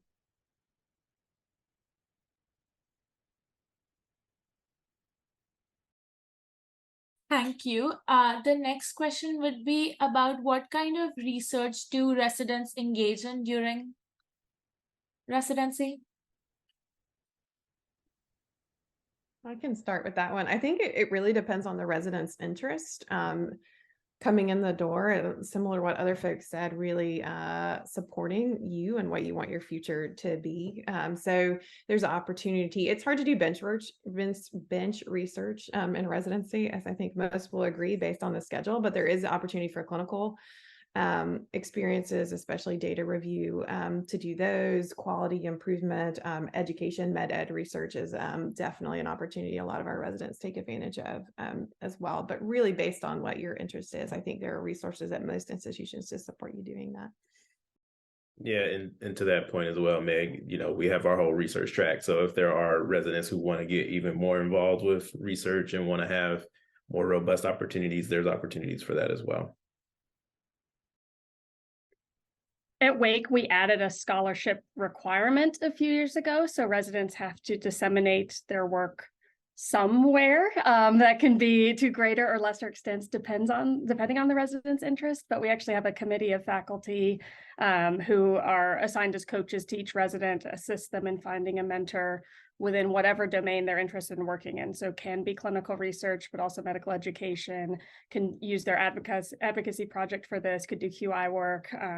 So a variety of interests, but that coach helps them find a mentor and then helps sort of troubleshoot issues with the project as it goes along throughout their 3 years of training. Yeah, similar at ECU Health, we have, or I guess, chair of pediatric research that meets with all of our interns during their career development rotation to kind of help them navigate and think about what they want their scholarly work to look like.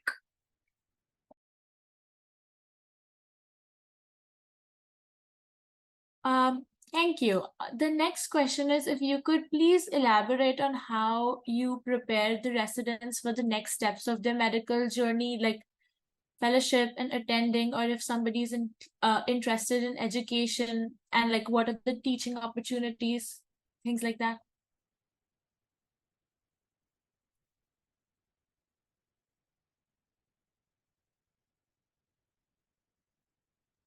So that's a very broad question, but I guess I'll take a stab at it. So in my role as APD, I'm one of the advisors for our first year class. And one of my jobs is to literally sit down with every one of our residents and figure out what it is they want to do and be able to support them in that. Now, of course, I can't be a mentor for them in every one of those roles. So part of me is being a middleman and figuring out how to connect them based on their unique goals and what they hope to do with their career. Thankfully, we have a lot of different opportunities within many different realms: research, medical education, advocacy, all of the things that you may be interested in. But we work very hard to make sure that we pair people up with people who are going to be able to support them and mentor them, sponsor them, and just make sure that people are successful, and then match them up with different opportunities, whether that's locally or nationally, and getting people involved. Xavier, who's on this call, is one of our chief residents, can probably speak to us, trying to pair them up with different opportunities and making sure that you're successful in whatever you need to do.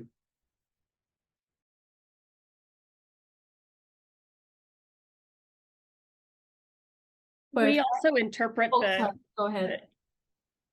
Sorry, someone else going? No. I'll just say we also interpret the individualized portion of the curriculum as career development components. So we actually have 7 different pathways that align with different career plans. So we help, and that comes with mentorship. So those mentors meet with the residents, help them craft their schedule to actually make sure that they're meeting their needs, not just what they think they might need, but also what faculty in that area actually do, and say we're either most useful in their training or what they wish they'd done in training. And then along with that, the elective, so that's their pathway time. Elective time can also be used to explore, especially some of those more academic opportunities. So we have a med ed block. We have pretending blocks in a variety of fields to let a resident sort of step more into that role of being an attending in their final year of residency, can do a research block, that sort of thing. Perfect. Another question we saw in the chat was, if your program would have a theme song, what would that be? Dolly Parton working 9 to 5. Next question. No, I'm just kidding. Yeah, that's our choice. Dolly Parton 9 to 5 for sure. Love that. Any other program want to answer that? Chad, I'm gonna say it before you do because I'm scared for what he would say. But I think Wake Forest would be This Must Be the Place by the Talking Heads. I'm gonna be super cheesy, but We're All in This Together from High School Musical is probably ours at ECU. All amazing choices. At Prisma Health, we recently joked that we have absorbed the affirmation song by Snoop Dogg, like the I get better every day, my feelings matter, and a lot of the things that lift us up on those hard days. Those are all amazing, amazing choices. One more question for the evening would be, what are the wellness initiatives that do these programs offer?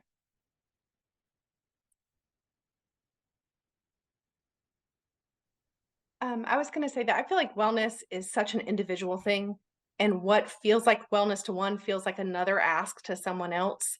So I think it really starts by just saying, like, what is it you need? We have people that if you give them more time off, they're going to feel more stressed because they think they've not done something else. But if you ask them, they're like, I just really want to go sit in the sunshine and read. And so wellness to us is protecting time and protecting administrative time within the workday so that when you go home, you're really at home.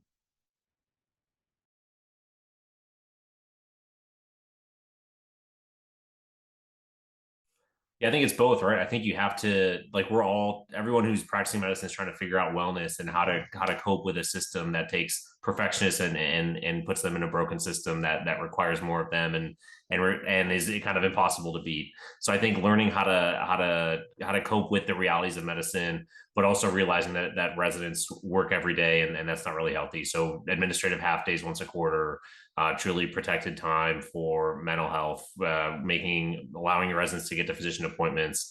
I think that's wellness too. And you want to go to a place that does both of those things.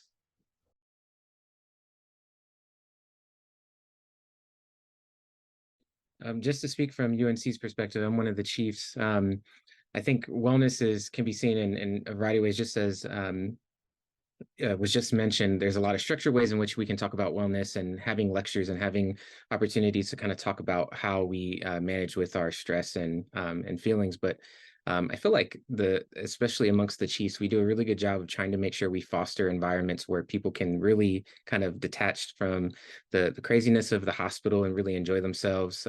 Pretty much each month we try to have we have a curriculum called Reset and Recharge curriculum that's helped that was helped developed with one of our ED attendings that essentially provides just different ways for us to kind of relax. We've had our Nintendo Switch kind of set up in our conference room, and we have a Super Mario Kart out there playing with some ice cream and stuff like that. There's times where we're outside and we're doing cornhole and just really trying to relax and hang out with one another. And then the other thing with that family atmosphere that UNC really brings, a lot of what you'll see in the wellness is outside of the hospital, especially, and how our residents really get together and build that community amongst each other. There's so much stuff to do around the hospital, but especially outside of the hospital. And so you see a lot of that wellness built that way.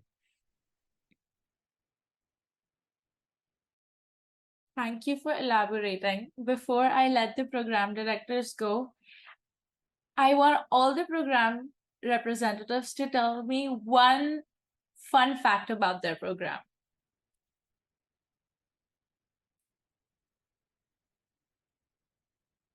Or their favorite parts of the program. ton of our faculty come back. So a lot of our faculty go off to fellowship and come back. So three of my classmates are on faculty and 2 more are in the community and primary care.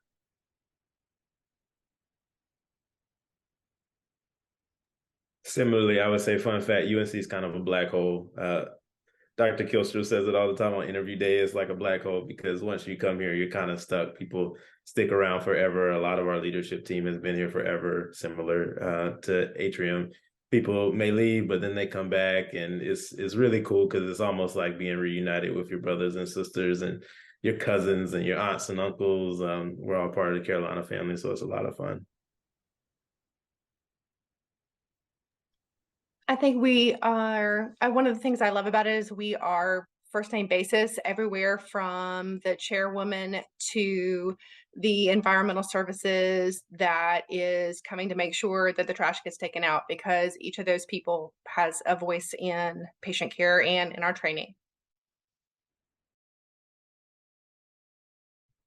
We do, my favorite program tradition that's been going on since I did residency here was we do a roast every year. So the first and second year residents roast the third years. This used to be, this has evolved over time and is now this incredibly elaborate video. Last year's class, it was like a 45-minute production that was absolutely hysterical. But my favorite part is at different points in time, the third year class has roasted the faculty. That hadn't happened for a few years with COVID. And so it just started up again this past year, and they roasted just us as faculty representatives. So Lauren, who's on, actually played me in the roast this last year and did a better job than I could have done myself. Yeah, we also have a lot of faculty that were either medical students at Brody or residents at the either med-peds or peds programs, and that's been fantastic. Our White Elephant Christmas parties are legend, and it's really great when children of faculty and residents come every year. You've kind of seen them grow and how competitive they are for White Elephant presents over the course of the 3 years. I had one of my colleagues, like children, stare down one of our second year residents, is like, I see you, I got you, I'm going to get that gift from you. So again, just that family feel of the program is you know, intangible. It's something that just kind of permeates. I'm really happy to have that as part of our culture. Perfect. Thank you so much, everyone, for telling us about your program. And thank you for coming here and representing your program. We will now kindly ask our program directors to log off as we transition into the resident panel portion of the evening. Students and other participants, we ask that you stay on if you have questions for the residents.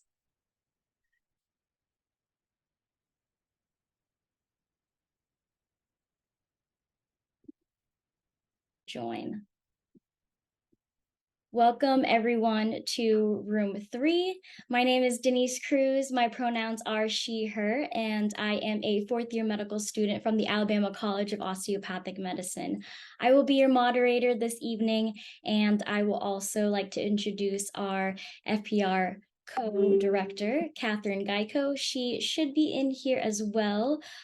She'll be working behind the scenes tonight, and I am your associate director of webinars. If you have any questions, feel free to put it in the chat.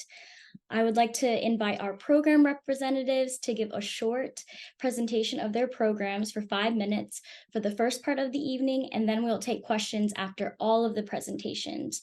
Attendees, you can, however, leave your questions in the chat as we go, and we also encourage programs to make use of the chat to answer any questions that you see in case we run out of time. And as soon as the program directors start, I'll go ahead and start a timer, and with 1 minute remaining, I'll notify the presenter just very kindly. And without further ado, our first program of the evening is Emory from Atlanta, Georgia. Go ahead and introduce yourselves, unmute, and tell us about your program. Hey everybody, I'm Rebecca Sanders. I'm the program director here at Emory and at Children's Healthcare of Atlanta. And I'm joined tonight by my chief residents, Dr. Vidya Manan and Dr. Bailey Bennett. We just want to tell you a little bit about what we're really excited about our program. Some of the things that I think set Emory apart, besides being in Atlanta, which is an amazing city to live in, is that we have 3 different hospitals within our children's hospital system. So you get the opportunity to train in 3 different freestanding children's hospitals, one of which is very small and only has 24 inpatient beds, one of which has about 280 beds, and one of which is brand new and set to open in 2024 and be a state-of-the-art, beautiful facility. You also have the opportunity to train in a large publicly funded safety net in Grady Memorial Hospital. That's where you would do all of your newborn nursery and NICU time. So you get this incredible depth of experience. We aren't charged with providing coverage for all of these hospitals. Instead, they're there for you to pick and choose the best opportunities from each of them. So you really get the best of patient mix, patient complexity, and we see patients with a wide variety of cultural backgrounds. 15% of the individuals in Atlanta were born somewhere other than the US, ethnic diversity, and then also just an incredible place to live and experience all of that culture. We also have the largest or the 3rd largest LGBTQ plus population in the US. So you get exposure to so many wonderful things. It makes it a wonderful place to live. And we have over 400 faculty and all the resources of both Emory University and Children's Healthcare of Atlanta to help support you in your individual career goals. So anything that you want to do or become in the future, we can help make happen.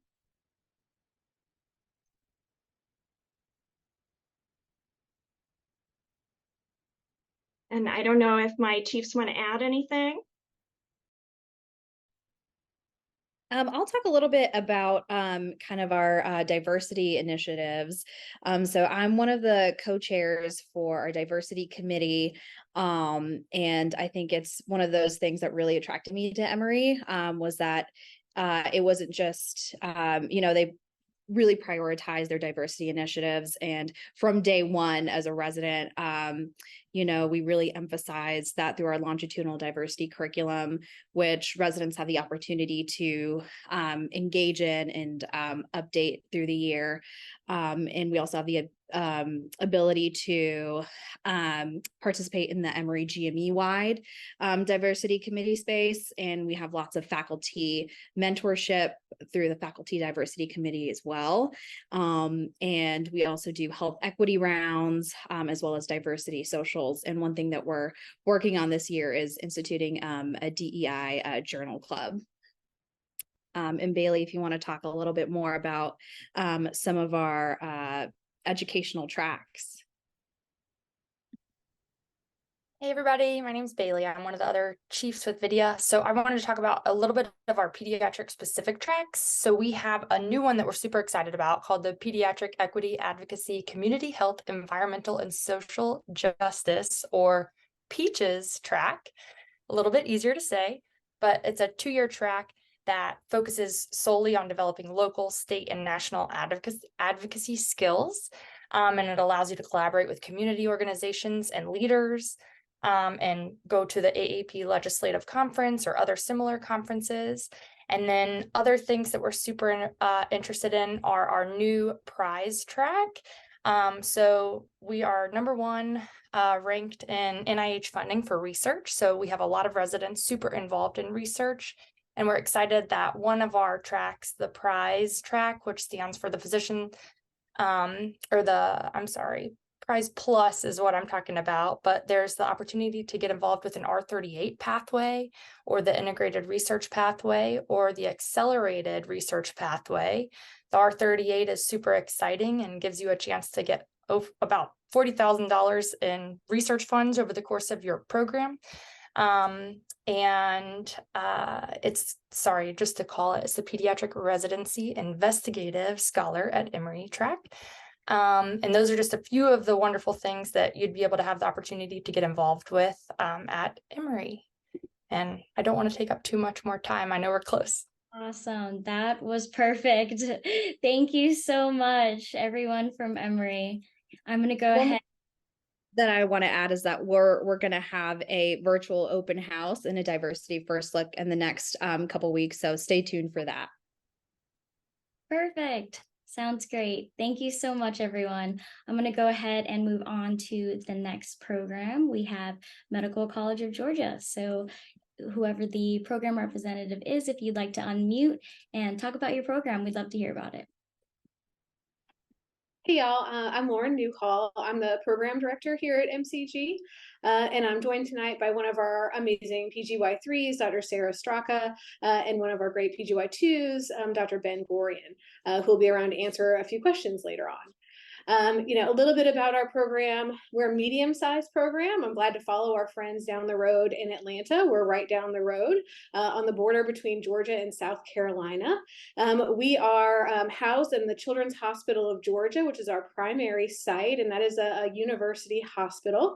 It's affiliated with the Medical College of Georgia, which is the only state-funded medical school in the state of Georgia and one of the largest medical schools in the country. So there's lots of opportunities for residents that have an interest in student education to get involved and meet some real leaders in medical education and gain some skills there.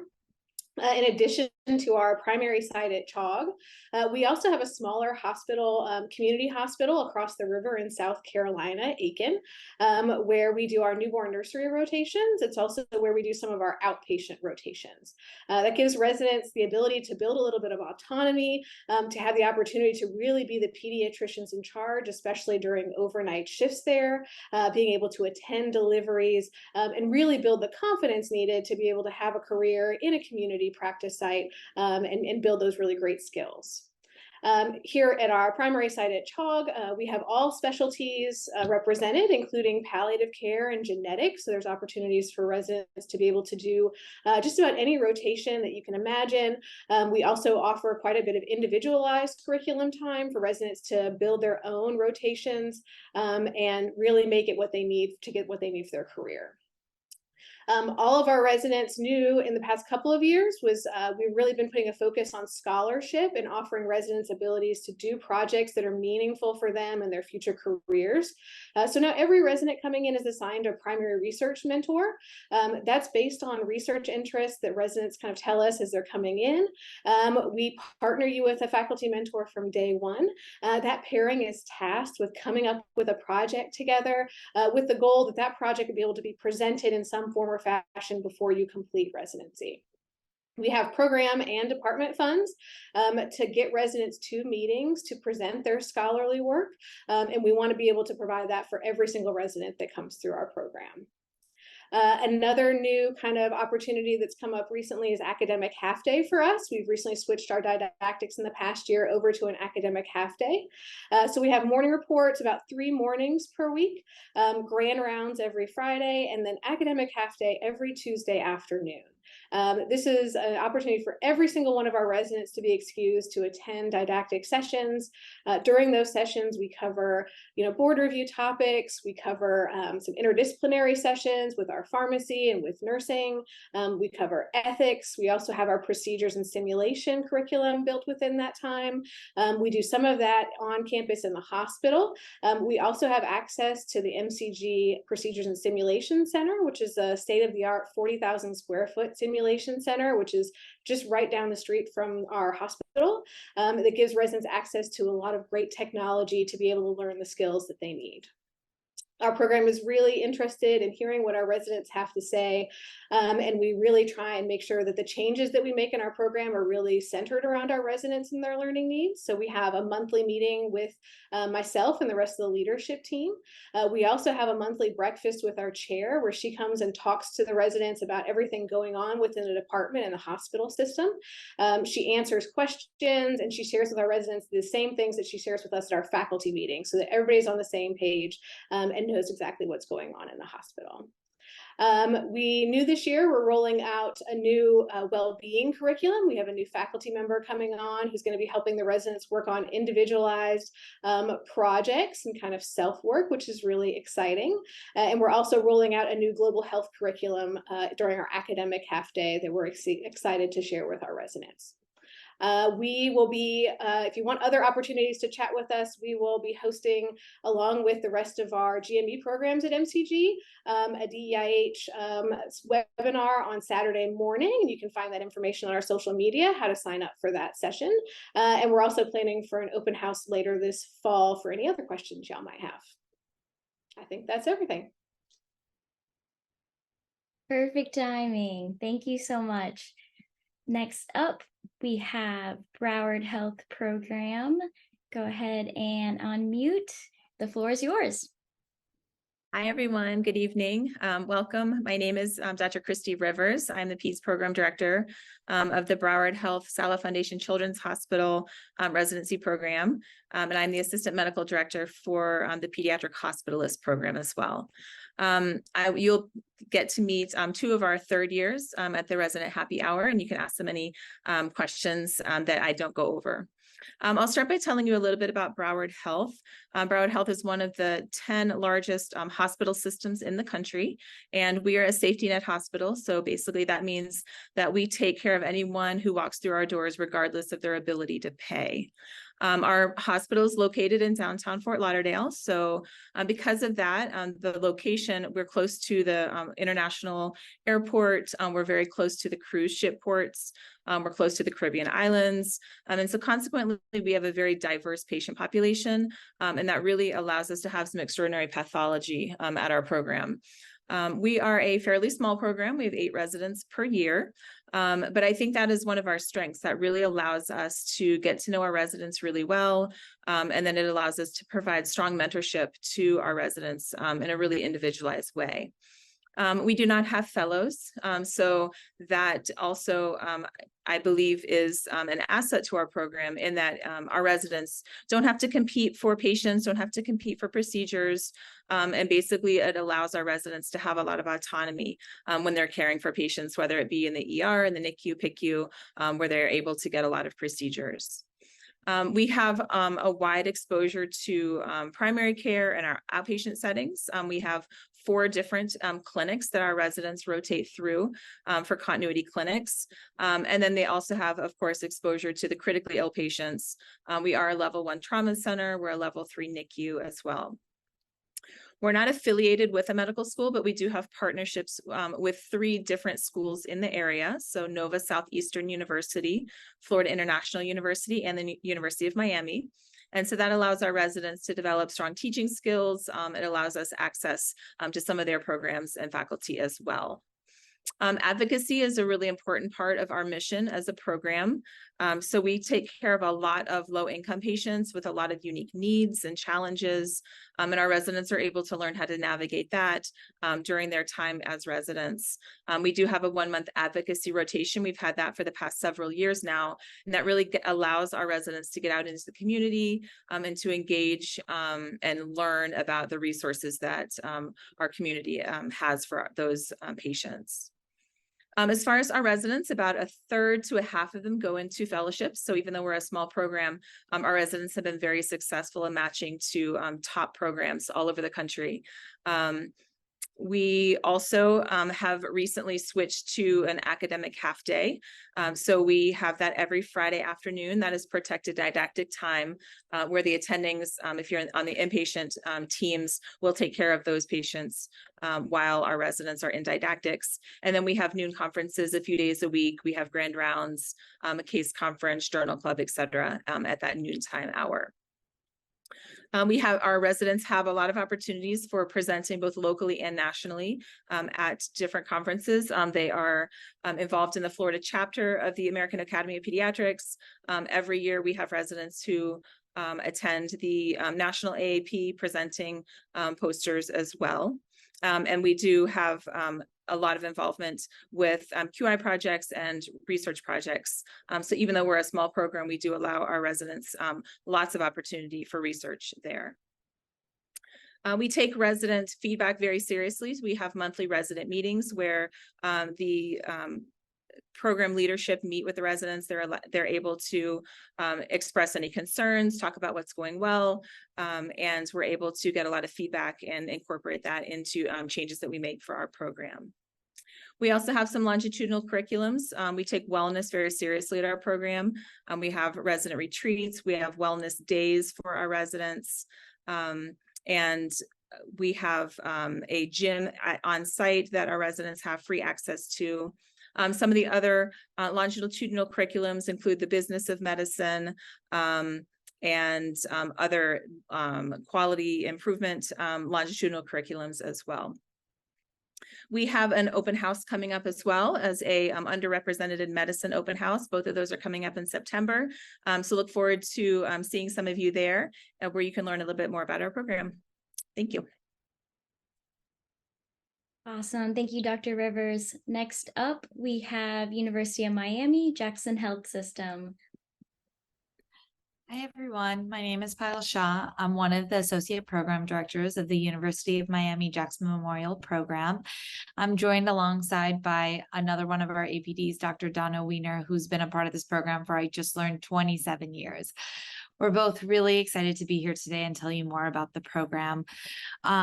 We're a mid-sized training program at a large academic tertiary care center, providing care to the underserved community in Miami-Dade and the citizens of many neighboring countries. So this landscape really provides for a unique training opportunity for our learners where they get to see everything and do everything. We're a very hands-on training program, and we are actually a very resident-driven hospital. So most of our service lines are covered by residents. Therefore, you get to see a wide breadth of pathology and get good hands-on training with procedures. We also like to take diversity one step further from our patients to our resident body. So it's a longstanding tradition in our program to have our residents kind of mirror the patients we serve. And for that reason, we've always had a very diverse resident body, which I think is very unique to us. So if you look back 20 years, you'll always see diversity kind of at the core of who we are.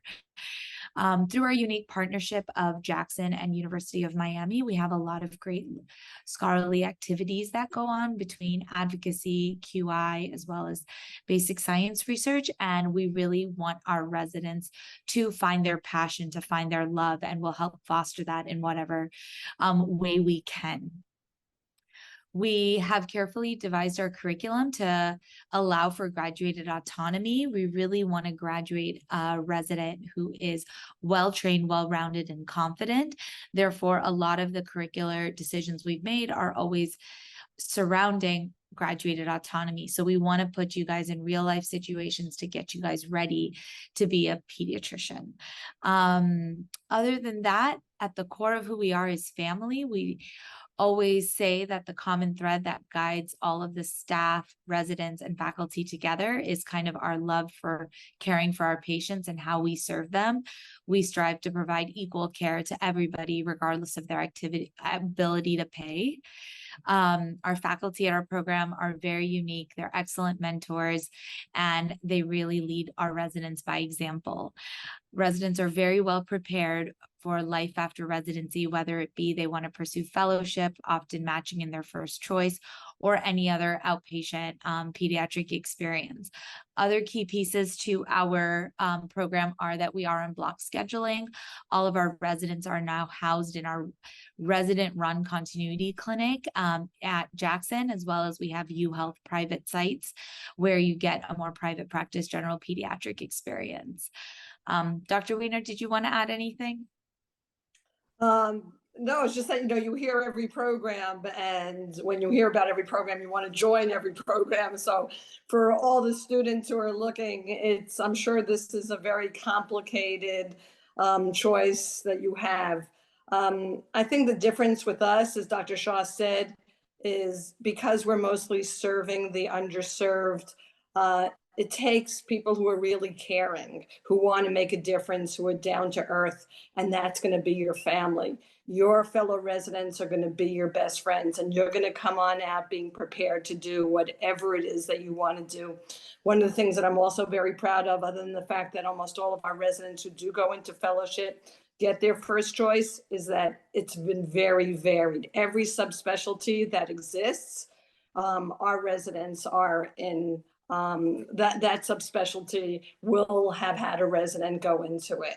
So you are exposed to everything, but every place has a different personality, and this place really does feel like a family. People really take care of each other. And we also have And Miami is a great city. Right. And we also have everything that's been mentioned. I just want to speak about Miami. I have been here to witness the change of Miami over 18 years, and it's incredible that there is a neighborhood for everybody. So it's a really unique place to come visit. We're going to have a webinar coming up. We would love for you guys to join to learn more about us, and please follow us on social media. Awesome. Thank you both so much. Let's move on to our next program of the evening, University of South Florida, Morsani. Go ahead and unmute. We'd love to hear about your program. Hi, thank you very much for having us tonight. My name is Sharon DeBrow. I'm the program director, and I'm joined by Kelly Paulina, who is our program administrator, and then my two chief residents, Ivy Wilson and Andrea Lafnitzager, and they'll be on the breakout room later. So for the students on tonight, this is really hard listening to every program and trying to figure out the differences, because the bottom line is we really all care about kids, and we all really want to teach you all how to be the best pediatricians. And that's the same thing that we want to do here at USF. So what makes us maybe a little bit different is that we have two hospitals. One is a freestanding children's hospital, Johns Hopkins All Children's Hospital, that our residents do rotations through. And then we also have a very large 1,000-bed city hospital that has a pediatric floor, a PICU, and ER at Tampa General Hospital. And you guys, our residents, get to work at both sites for different rotations. So you get an experience with two different kinds of hospital settings, and therefore different kinds of patients. We also have a Med-Peds program, which I think is a pretty cool opportunity for you to work directly with those residents. We have 12 categorical pediatric residents per year, and then there's 5 Med-Peds, and they are integrated very much into the pediatric program and really do bring additional diversity in their knowledge and expertise to our program. As far as the population, we, like was said before, try to mirror our patient population with our resident population. And we are a mix in Tampa Bay. We have a large Hispanic population, African-American, Caucasian, and then folks, really patients from all different areas in the world. But we really do value diversity in our patients as well as in our residents. We do offer electives in all 3 years. So in the first year of residency, you get a core elective, and then second and third year, you can build on that. And we do hope that it is based on your individual goals and career aspirations. We have our tracks are based on that internally. We also have a pretty unique opportunity in your second and third year to do a second longitudinal clinical experience, or as some of us like to say, second clinic. So if you're interested in hospital medicine, you can spend an extra half day a week, second and third year, in the hospital or in the ER or in a subspecialty or even in a private office. And that gives you a little bit more mentorship for that field that you might want to go into. We have this similar conferences to many other programs. We have an academic half day that's dedicated time, Tuesday afternoons between 12 and 5, and then morning reports and grand rounds and the other kinds of conferences that we've talked about. For wellness, we have a wellness committee and also take wellness very seriously. even though it sounds like wellness shouldn't be taken so seriously, but we have a lot of opportunities for folks, as well as a residence assistance program that provides psychological and emotional support for our residents if needed. And we actually have all of our residents have a visit with them right when they start in July or August. Both of our hospitals allow our residents a great deal of autonomy. And to me, that's one of the greatest things about our programs is you really do get to learn how to be a doctor. You're often alone at night with support by phone, but you don't always have another physician there with you aside from your colleagues. So we don't always have an attending in-house. And I think that actually makes for a stronger residency program. Advocacy is a big part of our program. I happen to be the advocacy director and also the AAP liaison. So we value advocacy a lot. And we have had residents go to the national AAP meeting and also provide leadership for the Florida chapter AAP. And lastly, before I let my other folks on the call add to this, we're in Tampa Bay, which is a great place to be. If you are interested in sports, if you're interested in the beach and outdoor activities, maybe not in the heat of the summer, but most of the rest of the year, it is really a wonderful place to be.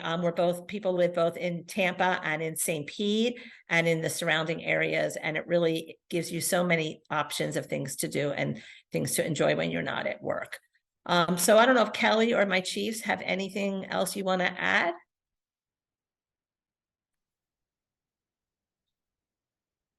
I'll just add, I'll just add quickly that I've heard it. I just want to echo what other programs said. We really are a family community, and it's so exciting being able to, share these experiences with the residents as your coordinator. So if you have any questions, just reach out to us. But you'll get to see our amazing chief residents during the happy hour portion. But we look forward to hearing from you. No, Dr. Brown, you did it perfectly. I feel like I can't really add anything other than echo what you already said. But yeah, I am Atrium, one of the current chief residents. And yeah, I think the longitudinal clinic is definitely a highlight for our program. As someone who's interested in adolescent and mental health, I got to do 2 different clinics throughout residency, one being at our nonprofit Ebor Youth Clinic, which is kind of parallels Planned Parenthood in some ways, where you help provide free sexual education and STD testing and things like that. And then I also got to help out with child psychiatrists and help with nonprofit Medicaid visits with pediatricians for psychiatric visits. So there's definitely really cool niches that you can get into as well. And they're very supportive of that. Awesome. Thank you so much. We are down to our last program. Going to go ahead and share my screen.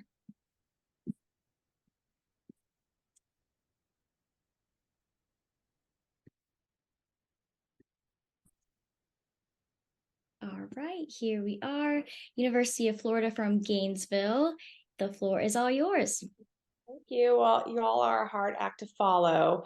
But last but not least, I'm Kendall Stedman. I'm one of the associate program directors at the University of Florida, located in Gainesville, so the center of the state. We are a mid-sized program. We have 18 residents per year. We do have a peds neuro resident as well, 2 each year. We've increased our size, but we are a very close-knit program. Our hospital is based out of Shands. It's connected to the University of Florida, so right on campus, the undergraduate campus. We are quaternary referral center, so we see a lot of pathology. Because we are a large medical center in the center of the state with not a lot of bigger cities around us, we have a large catchment area that includes Georgia, a lot of the southern states. So we see a lot of the zebras, but also a lot of the bread and butter, which is what really attracted me to the program. I was a resident here, as a chief resident here, and I've stayed, and that's been almost 10 years ago. Actually, I started residency over 10 years ago. We do have 5 tracks. They're very well established. They started in 2011. So we have medical education, public health, research, primary care, and global health. So our residents typically really enjoy entering our tracks. We do focus on education. So we've transitioned to an academic half day about 7 years ago. And we offer med study to all of our residents, which we've had a really great success with our board pass rate. So we've had 100% board pass rate the last 3 years, which I don't think a lot of programs can brag about. So we're really, really proud about that. And we've had a 100% board pass rate the last 4 or 5 years. But we also have a lot of other perks. We have health insurance that's included, daycare. So if you have children, we actually have a daycare that's in the hospital. It's called Baby Gator. A lot of our residents take advantage of that has kids. As someone who sent their kids there, it is an exceptional daycare. We have a really robust sim center. We have really good collaborative professional communities too. So these are groups that kind of increase our wellness, increase our community with each other. So we do that. We meet with our CPC, our collaborative community groups, every Tuesday afternoon or once a month on Tuesdays. We have another few things that we can brag about is that we've received a lot of catch grants through the AAP, and then we have this really cool experience. I think I really enjoyed as a resident. We have an after hours program, which is gives you that experience of being in private practice, because a lot of half of the coverage is from our private practice pediatricians in the community. And so you get to work with them, see how things are run a little bit differently than we would through our university clinics. But we do have a robust continuity clinic as well. There's 2 main sites that our residents go to. You're usually assigned just one throughout your residency. A few other cool things, like Dr. DeBro had mentioned at USF, but we do have increasing autonomy throughout our training. So I think our residents are very well equipped to enter fellowship or go into primary care. About 50 enter fellowship, about 50 enter primary care. We had a really great fellowship match this last year. So they went to places like Boston Children's, Columbia, Yale, UT Southwestern. So we are really proud of where our residents are going for fellowship. Another fun thing is that we have resident retreats. So our interns go to an intern retreat. This last year was in St. Augustine. So we get the whole weekend off, and you do some program activities, but for the most part, you get to hang out with your co-residents. And then each year after, you get a day of retreat with your classmates. We are the University of Florida, so if you like college sports, this is definitely the place for you. There's many things to do, many sports to see. Because we're associated with the university, there's a lot of activities here. So it may seem like a college town in the center of the state, but there's actually a very robust kind of social scene here. I don't want to take up too much more time. So we have Dr. Mahmoud Jara. He is our chief resident. I was going to have him kind of discuss a little bit more about the program, and see you guys had any other questions. Thank you, Kendall. I'm Mahmoud. I am one of the chiefs. We have 2 co-chiefs this year. I was proudly trained here. We have really a comprehensive training. I just didn't want to repeat what Kendall said, but my wife was trained here. I was trained here, and we've been here for 5 years. I love the town. I love the supportive environment that we have in the program. I got to interact with 5 or 4 years classes before me. I have lots of friends. And I think it's location of Gainesville, one of the best things that I like about Gainesville, because it's within 2 hours drive from cool places. I think one of the things that we are going to add, establishing a mental health track for residency.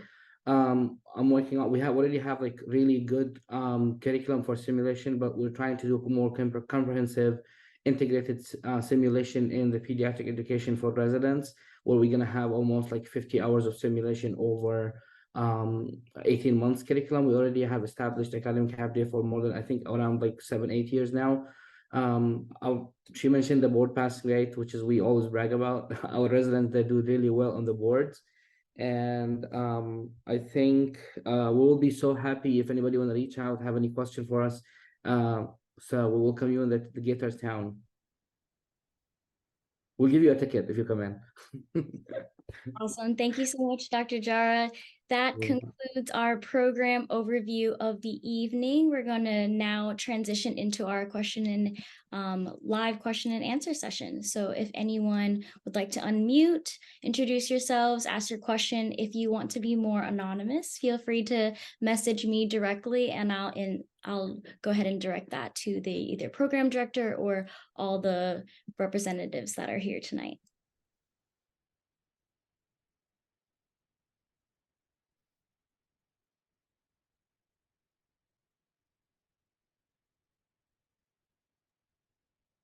All right, we do have a question that is coming in.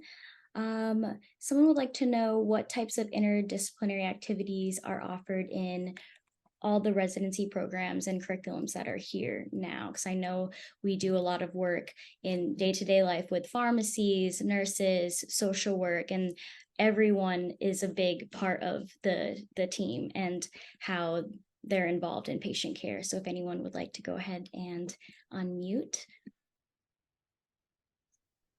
This is Sharon DeBrow from USF. I'll just add that we also have a master's in public health available.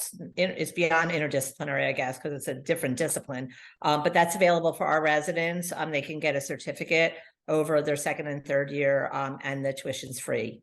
So we're one of the few programs in the state that have an MPH program.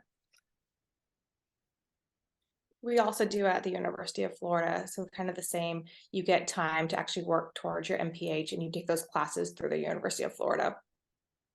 Yes, the track at UF would count for 1/3 of the credit hours of the MPH that's get paid by the program.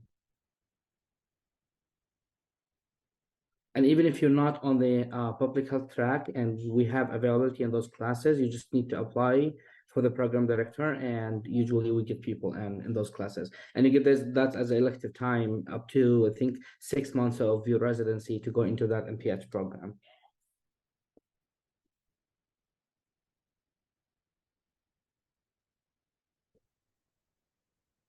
In regards to So incorporating in terms of multidisciplinary or interdisciplinary collaboration, our residents on their inpatient rotations participate in formal multidisciplinary rounds with all members of the healthcare team.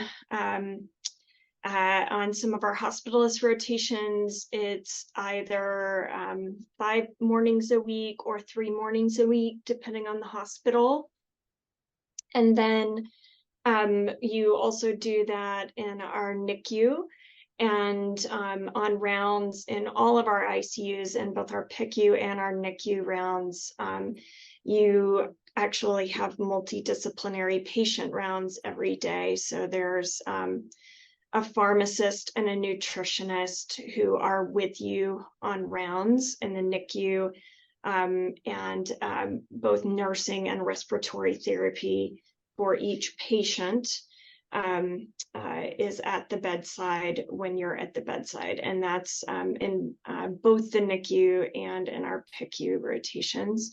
So we really try to model interdisciplinary care for all of our residents. There's also wonderful opportunities for quality improvement projects that have multidisciplinary focus. We feel really strongly that patient care does not occur in a physician vacuum, but that it requires collaboration amongst all of the individuals in the hospital.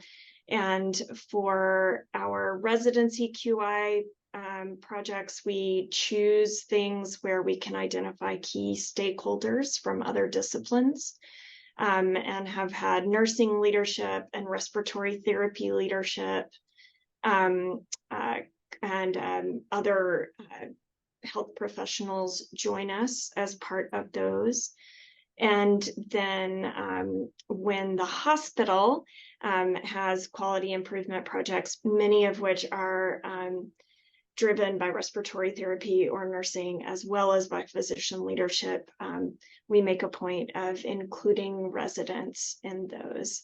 And then in many of our subspecialties, there's also the opportunity to work with nurse practitioners or with physician assistants. So our pulmonary team has PAs, as does GI, and then our PICU and our NICU use NPs. And so you're working alongside them and get to sort of see firsthand what that sort of practice would be like if that's what you choose to do in the future. Awesome, thank you. Another question came in about, I know programs have briefly mentioned research that new residents can partake in. What kind of research do residents engage in every one of the programs that are here tonight? So I would like to share our experience at UF. We have the clinical research track where you get up to 6 months in elective to get the opportunity to do research blocks. We usually do the biostatistics course, Introduction and Advance by Stanford, gets purchased by the program for the residents who's on that track. If you are presenting at a national conference or international conference, you get reimbursed for your trip and your fees and tuition for the whole thing. One of the things that in almost every subspecialty, because we have well-established fellowships, we have a research person who is coordinating all the research projects, and you get to choose a mentor that you want to work with, or you can help, like, ask the chiefs or ask the faculty to find a mentor who is interested in the same field that you're looking to participate in. We almost publish papers out of our program in prestigious journals every year. We have very aggressive researchers. Some of the residents, one of my seniors published 8 papers during his residency, and he's in Texas Heart now. I think we have enough support for people who's interested in research too.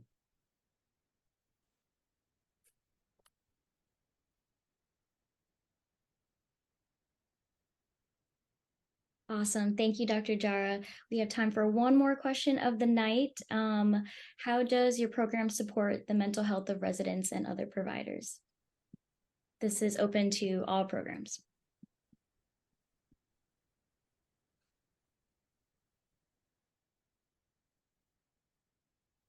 I can say a few words from Emory. So I think we have multiple kind of initiatives to support the mental health of residents. It's something that we take, we definitely place emphasis on.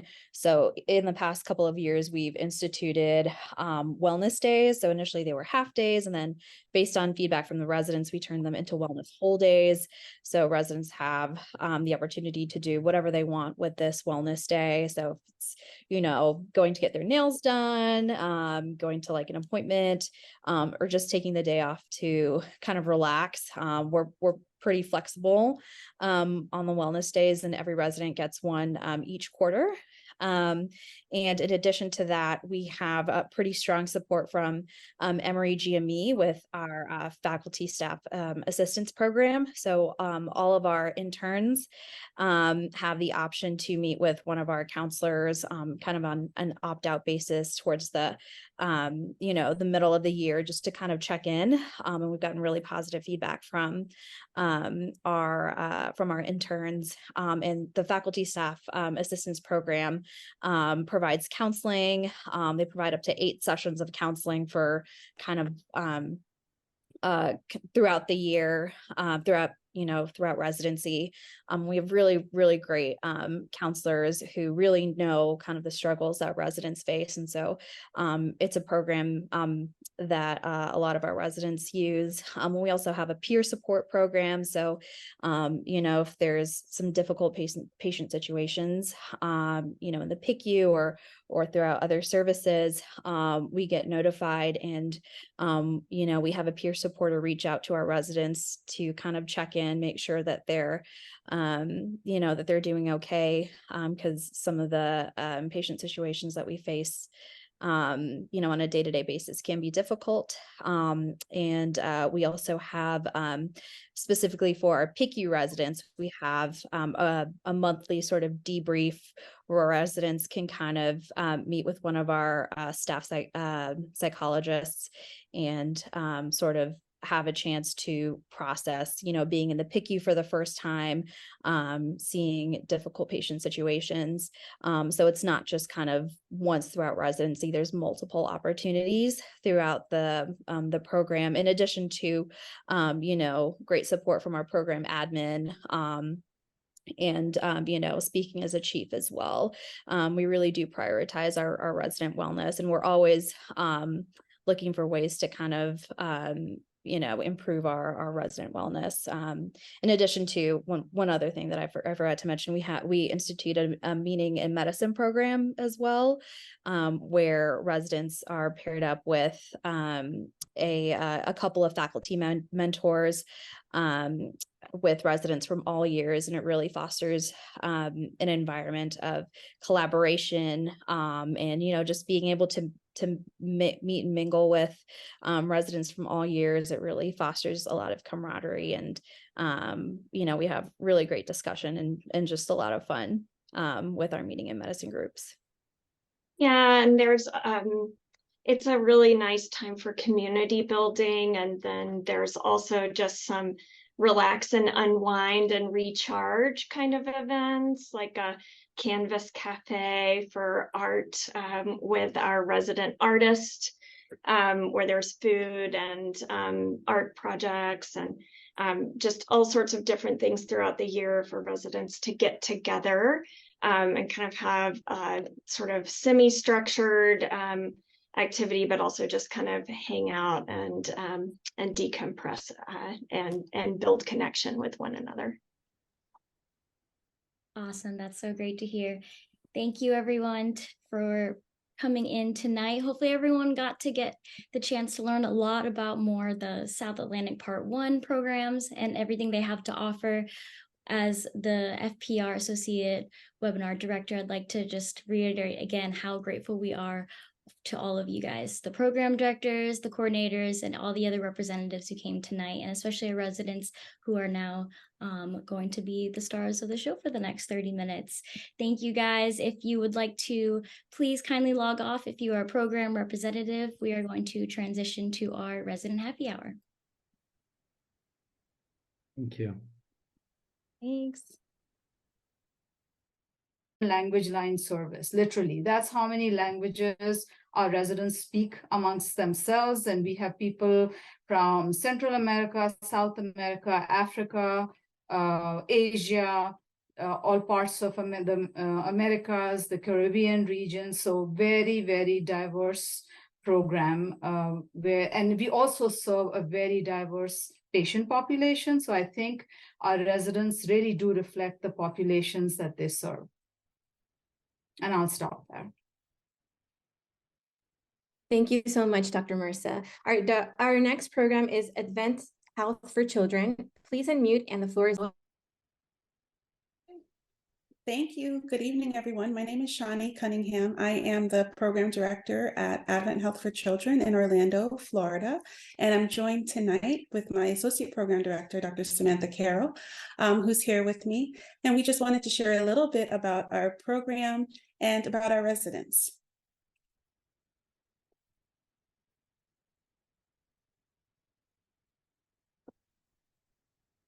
Good evening, everybody.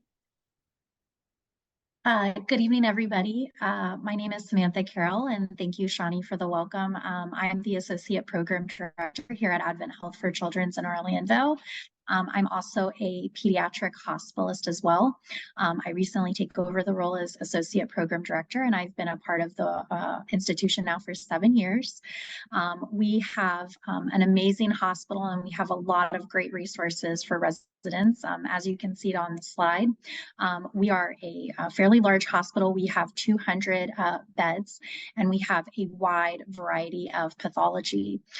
One of our big strengths is that we now have liver, kidney, and we do bone marrow transplants So our residents able to see a wide variety of pathology. We also, in addition, have a level 3 NICU, and we also have an epilepsy monitoring unit. So we see a lot of very good, diverse pathology. We have over 140 subspecialists that work with us. We have peds rheumatology that we recently added, and we have seen so much great pathology. So if you're wanting to see a lot of the zebra cases, we've seen a lot of the zebra cases, but we also see a lot of the bread and butter pediatric cases as well. So I will turn it over to my colleague Shani to give some more information on our residents. So as far as residents, we are a small program in a medium-sized children's hospital. So we have a program of 18 residents, and we're really looking for people that are driven, that are fun, enthusiastic about learning. Like Dr. Carroll said, we have some wonderful pathology in Orlando. And it makes for a really fun learning environment. We are a hospital that does not have any fellows, so all of the procedures that you'll do are going to be side by side with your attending. And I think it makes for great experience and great learning. We have a wonderful mix of residents who are from the US and some residents that are from international countries as well. We have a wonderful mix of MDs and DOs in our program. And we really think that this is a strength for our program. We absolutely love seeing everyone and getting to know everyone as part of one of our initiatives throughout the year. We're going to talk a little bit, I think, just about our curriculum, and I'll turn it back over to Dr. Carroll for that. And then I will just give you guys a little bit more information about some of the programs that we have at the hospital.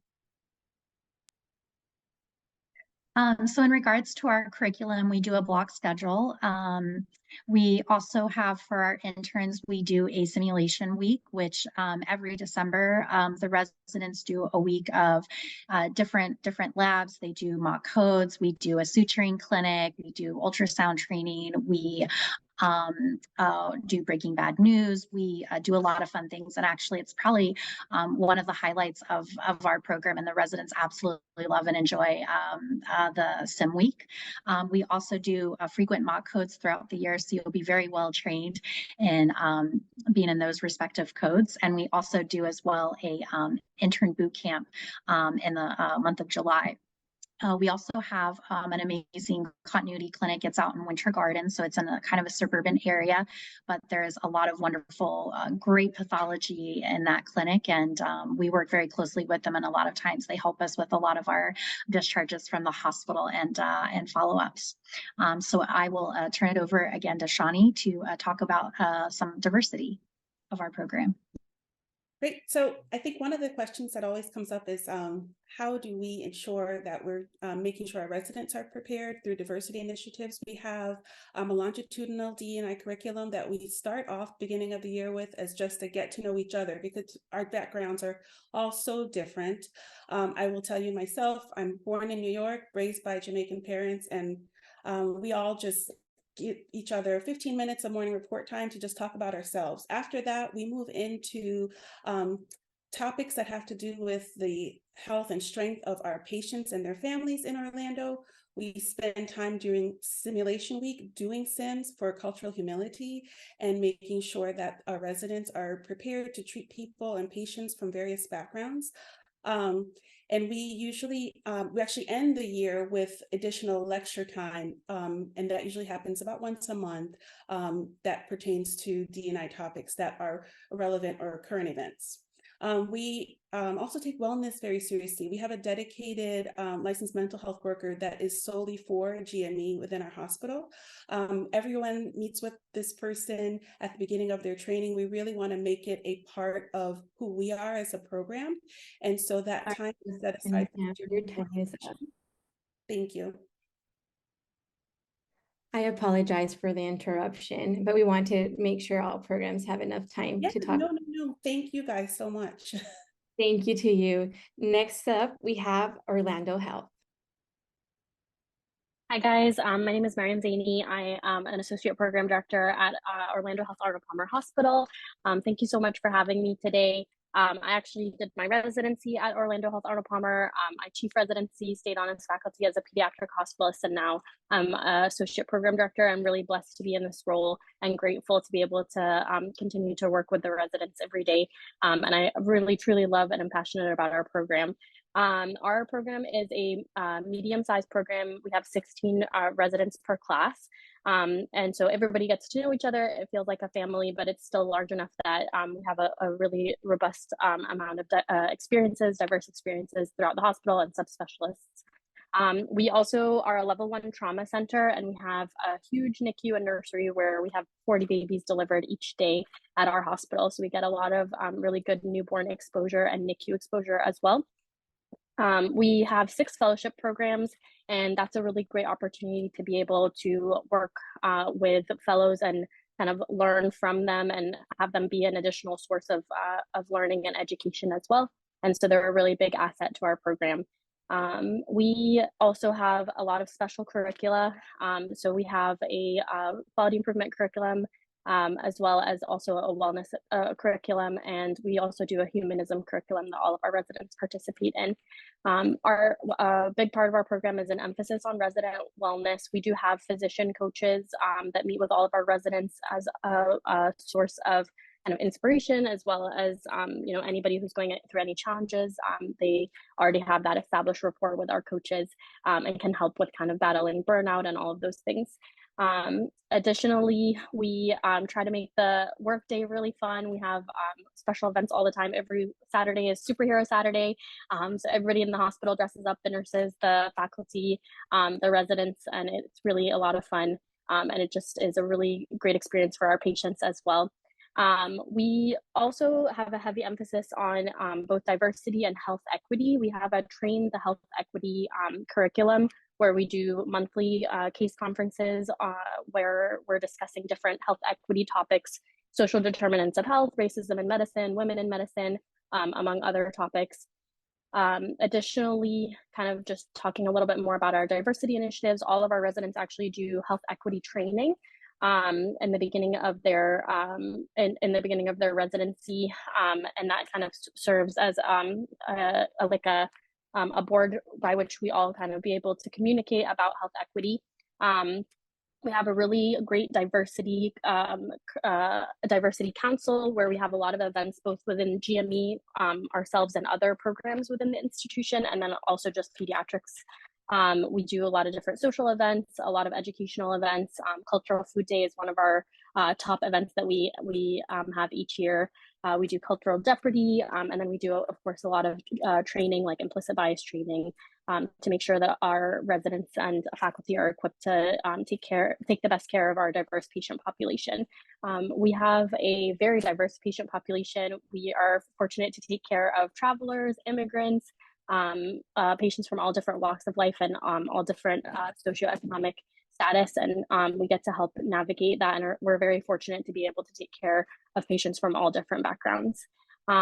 We also have a simulation curriculum from mock codes. We also do Breaking Bad News workshops as well. So those are all really great opportunities to kind of practice those practical skills. The other kind of highlights about our program, we do offer scholarships for underrepresented in medicine minorities, and we have, like I said, a really big emphasis on diversity within ourselves as a residency program and within the institution as a whole. We have some other special kind of unique curriculum. We have block scheduling, and we have a few rotations that are a little bit more unique to our program. We have a medical education rotation where residents learn about how to educate others, whether it's patients, families, and other learners. We also have a parenting elective, as well as a mental health elective. And we are also now fortunate to have psychiatrists on staff as well, which is a really great addition to our hospital and has really been a great resource for our patients as well. We also, overall, obviously, Orlando is a great place to be in. It's sunny, beautiful weather, and not only is obviously there's Disney and the theme parks, but there's also it's great proximity to beaches. The airport is close by, so you're always a flight away from any destination of your choice. And then there's also some other areas of Florida to explore, whether it's the natural springs, the hiking trails. There's really something for everyone. There's beautiful, performing arts center. There's so much to do in Orlando. Anytime I check one thing off, I add another 3 things to my list of things to do. So it's a great place to train and a great place to live, and truly is an awesome place to not only feel like you've had a good training and are going to be prepared to be an awesome pediatrician, but also have fun while doing it and have a really great work-life balance.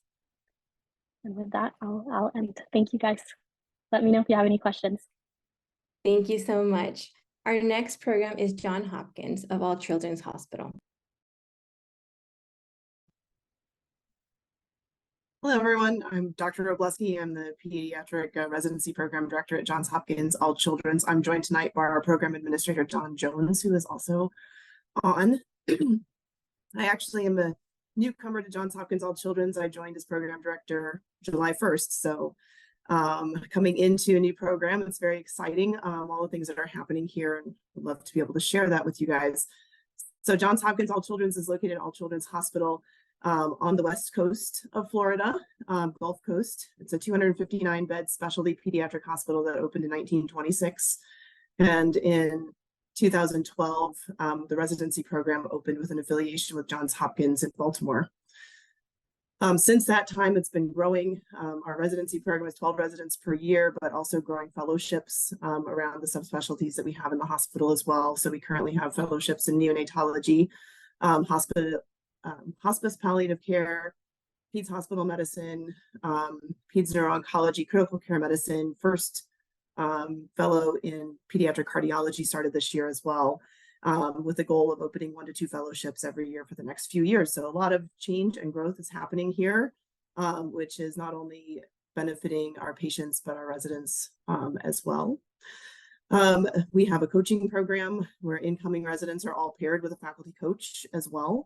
And the program really is developed around the goal of personal and professional development for our residents, which is in part basically showcased by different programs that we have throughout the years for the different levels, including a leadership development curriculum, which is a 2-week curriculum for the first years and a 1-week refresh for each of the years after that. There is an end of year step up curriculum for our residents going between 1 and 2, and then a patient experience week also, which incorporates our diverse patient population in, as well as other multidisciplinary ways to look at patient care. We also have tracks in research, quality improvement, and advocacy that our residents can get certificates in throughout residency as well. Our curriculum is a 6-week block schedule, which is a little different than the typical 1-month or 4-week block schedule. And many of our inpatient rotations do have dedicated didactics, although we do have a regular weekly didactic schedule as well. We do have 6 weeks in our PGY2 and 3 years where residents can have more individualized curriculum for their own professional development. Also, there is dedicated scholarship time for our residents to work on scholarly productivity with the goal of presenting and publishing. And also, because we do have the affiliation with Johns Hopkins, our 2nd-year residents have the opportunity to do rotations away in Baltimore. Through Hopkins, we also have the benefit of having all of the resources that would be available to Johns Hopkins down here in Florida. As far as like diversity initiatives, as everybody's been saying, we do also have a very diverse patient population, not only with different medical diversity, but as well as cultural diversity as well. We have actually an international program that brings patients from all over the world to All Children's Hospital for care, and projects within the community to help, obviously, with early intervention. And at this point, because I have been here less time, I'm going to turn it over to Dawn to talk a little bit about the area and what St. Petersburg has to offer. Hello, everyone. Good evening. I'm Dawn Jones. I'm the program coordinator, and I've been with the program for 11 years. I was born and raised in St. Petersburg, so I'd love to tell you a little bit about our special community. So if you're familiar with the state of Florida, we're on the West Coast. We're that area that looks like a uvula. Oh, pardon? Can you hear me? Oh, yes. So sorry. Okay. I was just Okay. letting people know that it's 1 minute remaining. Oh, okay. Real quick. So we always have a lovely sea breeze. We have professional sports teams here in football, baseball, hockey, and soccer. We have a lovely sea breeze, and we have surrounded by water. So there's always opportunities to be on the water. Plus we have a fantastic art scene, foodie scene, brewery scene, wine scene. And it's a great place to go bicycling. I want to highlight, if you are a medical student that is really curious and is a self-directed learner, that our program will help you set up to be successful. Thank you so much for that wonderful presentation. Next up is University of Florida, Pensacola.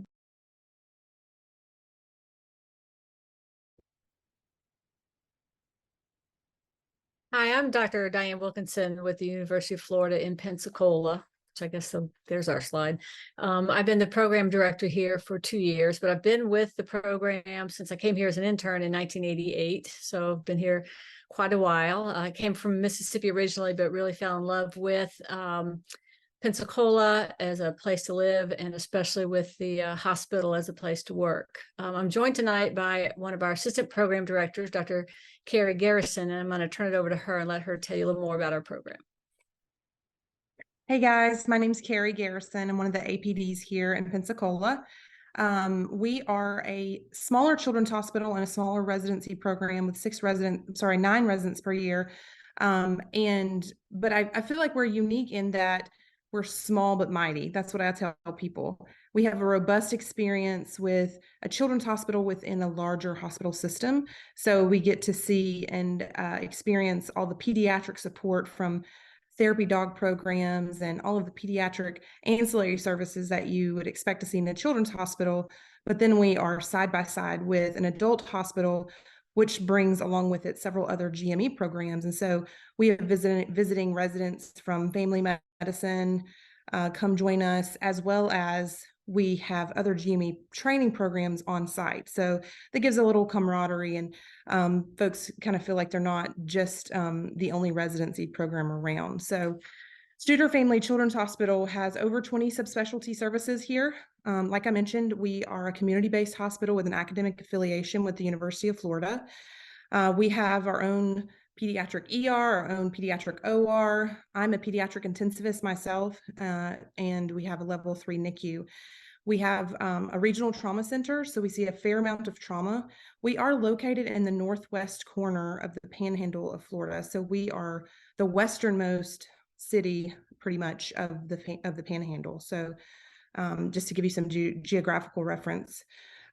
We pride ourselves in being open to feedback and incorporating that feedback into our program, and recently revamped our schedule. It is a block schedule, but we recently transitioned to a few less inpatient rotations, which I think made a few of our residents happier. We do also have strong clinical experiences in primary care, and about half of our residents choose to do fellowship versus primary care. We have an underserved population here in Escambia County, which is where we're located. So we get to experience and help support that population, which is really rewarding to our residents. There are call-free electives in all 3 years, and we have a lot of traditions. We pride ourselves in being quite social and having holiday parties, but also celebrating diversity during our Wellness Week. And we really hope that comes through for our trainees. I should also mention that our therapy dog program is something that's really a big favorite amongst our residents. We have 4 dedicated therapy dogs that go throughout the hospital. They actually sort of live in the hospital, and they have their own little spaces. They don't live in the hospital, but they have dedicated spaces where they stay. For example, we have one that hangs out in the radiology suite. So anyone who comes, any pediatric patient that comes to pediatric radiology can expect to see Tully, our radiology therapy dog. And so some of the other therapy dogs come up on the floor in the HEMONC unit, and the residents really enjoy that just as much as the patients, I feel like. So we would describe our program as diverse, family-oriented, and supportive. And we hope that that comes through both here tonight, and if you were to come interview with us. We do accept J1 visas, and like I mentioned, located in Northwest Florida. The thing I'd like to also mention about our area is that we are a fairly low cost of living. And we are located along some of the most beautiful beaches that you've probably all heard about on the Emerald Coast. So we're very close to Destin, 30A, Panama City, that area. So a lot of residents choose outdoor beach-related activities to blow off steam and have some fun. Let's see if I can tell you anything else. We also have a parenting elective, which is kind of new. I wrote that down to mention. When I came here, I became a parent in the last few years. And so I've been with the training program about as long as I've been a mom. And so I found it really a passion to share that with the trainees that I'm working with. So I'm currently the mentor of a parenting elective. We have no fellows here. So we do offer some away rotation opportunities, specifically with UF Gainesville being a sort of a part or a cousin program to us. So we do send some residents over to Gainesville to get a more of a fellowship experience, fellowship type program experience. And I think that's about it. Anything else, Diane? Sorry, your time is up for today's presentation. I'm so sorry. And I also want to apologize for mispronouncing the program initially. So sorry for that. Our next program is Nemours Children's Hospital. Hey everybody, I'm David Hash, he, him. I'm stepping in for Dr. Bria tonight, who is on vacation and her daughter's birthday is tomorrow, so we gave her the night off. Nemours is a little bit unique. There are multiple programs in Orlando, but we are a freestanding children's hospital with approximately 135 beds. We're currently expanding our inpatient, ED, and HEMONC services. I think one of the most unique things and fun things about our programs is we've developed a big little grand system. So when we match new residents, the upper level residents kind of adopt one of the new interns into their class, and we group them together on the same continuity clinic day. So it kind of builds in some senior mentorship for the incoming residents and people that you get to work with for 3 years. Our continuity clinic is in downtown Orlando, so it's separate from the hospital, about a 20 to 25 minute drive. It serves a very diverse patient population. One of the other things about Nemours is we do have some special curricular events, including the Nemours Academy of Master Educator, a class that I've gone through, which is a medical education course. We have a Quality Champions course. We have a very robust simulation department that travels to do off-site simulations, and approximately once a month we have 2 hours of simulation on Fridays. Our program sends about half, maybe 60% of our graduates into fellowship, with the other half going into general academic pediatrics. We also started this year 3 new fellowships in pediatric emergency medicine, pediatric endocrinology, pediatric hospital medicine, and we're expecting to have 4 more fellowships within the next 2 years. We also do block scheduling. One of the things that's a little bit different with us is we still do the traditional 24, 28-hour call. I know that we get a lot of questions about that. We feel like overall it's a little bit better, because that means that, say, in your intern year, you'll have 4 months of call, but for the other 9 blocks, you're basically off weekends and evenings. So it just concentrates your call a little bit more. I'm not going to lie, they're harder months, but the upside is you get a lot more weekends off. We are a medium-sized program, currently at 12 residents per class, so a total of 36. We do have MD/DO and a few international medical grads within our program. We have a lot of diversity within our class. I think at last count, we had 15 different languages that were spoken within our residency class. We also have our DRIVE initiative, which is diversity, anti-racism, inclusion, value, and health equity. That's very active. There is a resident branch of that committee that meets with the overall leadership. One of the other things about Nemours is we're a very strange institution in that we have, as part of our enterprise, a larger hospital that's in Delaware. We're the only children's hospital enterprise that actually has children's hospitals in 2 different states. So we have a huge catchment area in Florida, and then we also have this huge catchment area in Delaware. So for research purposes, it's pretty easy to gain access to all that information and do research. We also do have a research requirement for our pediatric residency program, which is supported by a research curriculum. So we start off with our interns in the first couple months with walking through how to build a research question, pairing them up with mentors, and then regularly scheduled meetings about where they should be in the research project. That culminates in a presentation as part of our research week at the end of the 3rd year that we do every year. I can't say enough about Orlando. Everybody kind of knows what's available, beaches, everything else, great food. And I'm going to cut it short and let you guys have the benefit of 1 minute back. Thank you. Thank you so much. That concludes the pediatric program overview portion of the evening. Thank you so much to everyone for such wonderful presentations. And I apologize again for the interruption at the end. Now we're going to open up the floor for a live Q&A. Please feel free, whoever's in the room, to unmute yourself and ask your questions. Or if you feel more comfortable, you can put them in the chat box.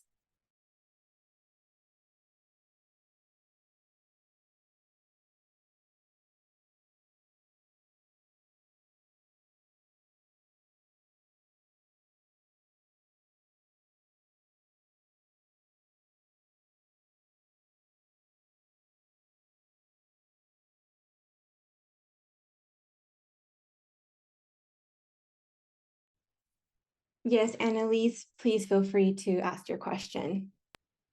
Hi, my name is Annalise Brown. I'm an IMG from Jamaica. Great presentations, and it was great learning about your programs. My question is, how important is it for your program for an IMG to have step 3?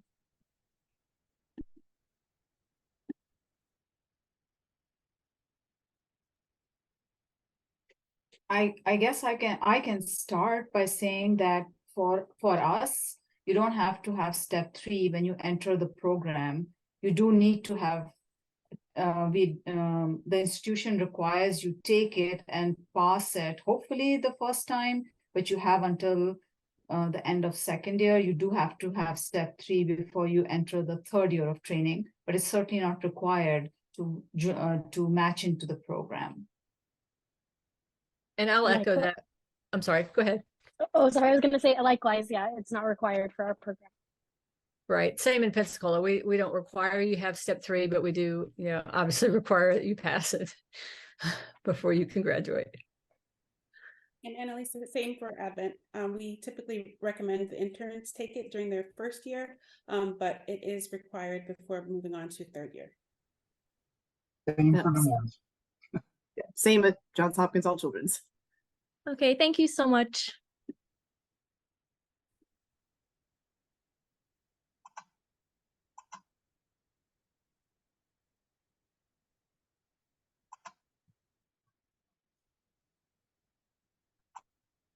Someone asked, is USCE necessary for application? I'm not sure what USCE stands for, sorry. Oh, it stands for United States Clinical Experiences. I believe that's more tailored for international medical graduates. Not necessary in our program, as long as you have some experiences, at least in your home country.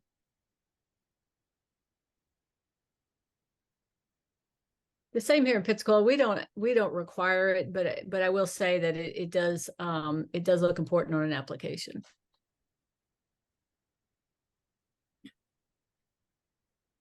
Same for us. I think it enhances your application, but it is not a requirement. I saw a question about USMLE in addition to COMLEX. Dave Hash from Nemours. At least for us, we do not require USMLE in addition to COMLEX. I do think it's advantageous somewhat for DO students to do that because I think a lot of people in the GME world are just more familiar with USMLE, so it's a little easier to have them compare apples to apples, but it's certainly not a requirement for us. Same at Orlando Health. Yeah, we don't require, and we've always had a fair number of DO residents, so we don't require USMLE for them. Same at UF Pensacola, we don't require it. Same at Johns Hopkins All Children's. Likewise for us. Nice to see we're all on the same page.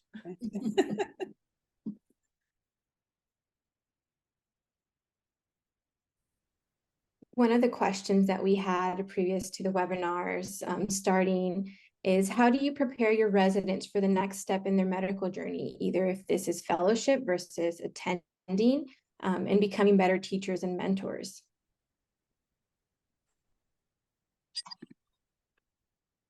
That question has many facets to it, and I'm sure for each one of us, we could take at least good minimum 5 minutes at the very least to answer that. So many different ways: mentoring programs, individual one-on-one mentorship,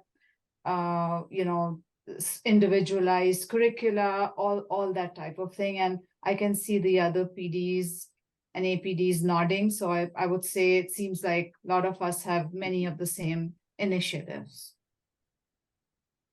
Thank you. And also, I forgot to mention initially, but for the Q&A, we do have a total of 15 to 20 minutes to answer questions. So if I know initially I cut everyone for 5 minutes, but I'm sorry, I forgot to mention that for the Q&A, we have a little bit of more time to answer questions. We are, as of now, at 4 minutes and 30 seconds. So we still have some time. There's also another, oh, sorry, if somebody wants to answer the previous question.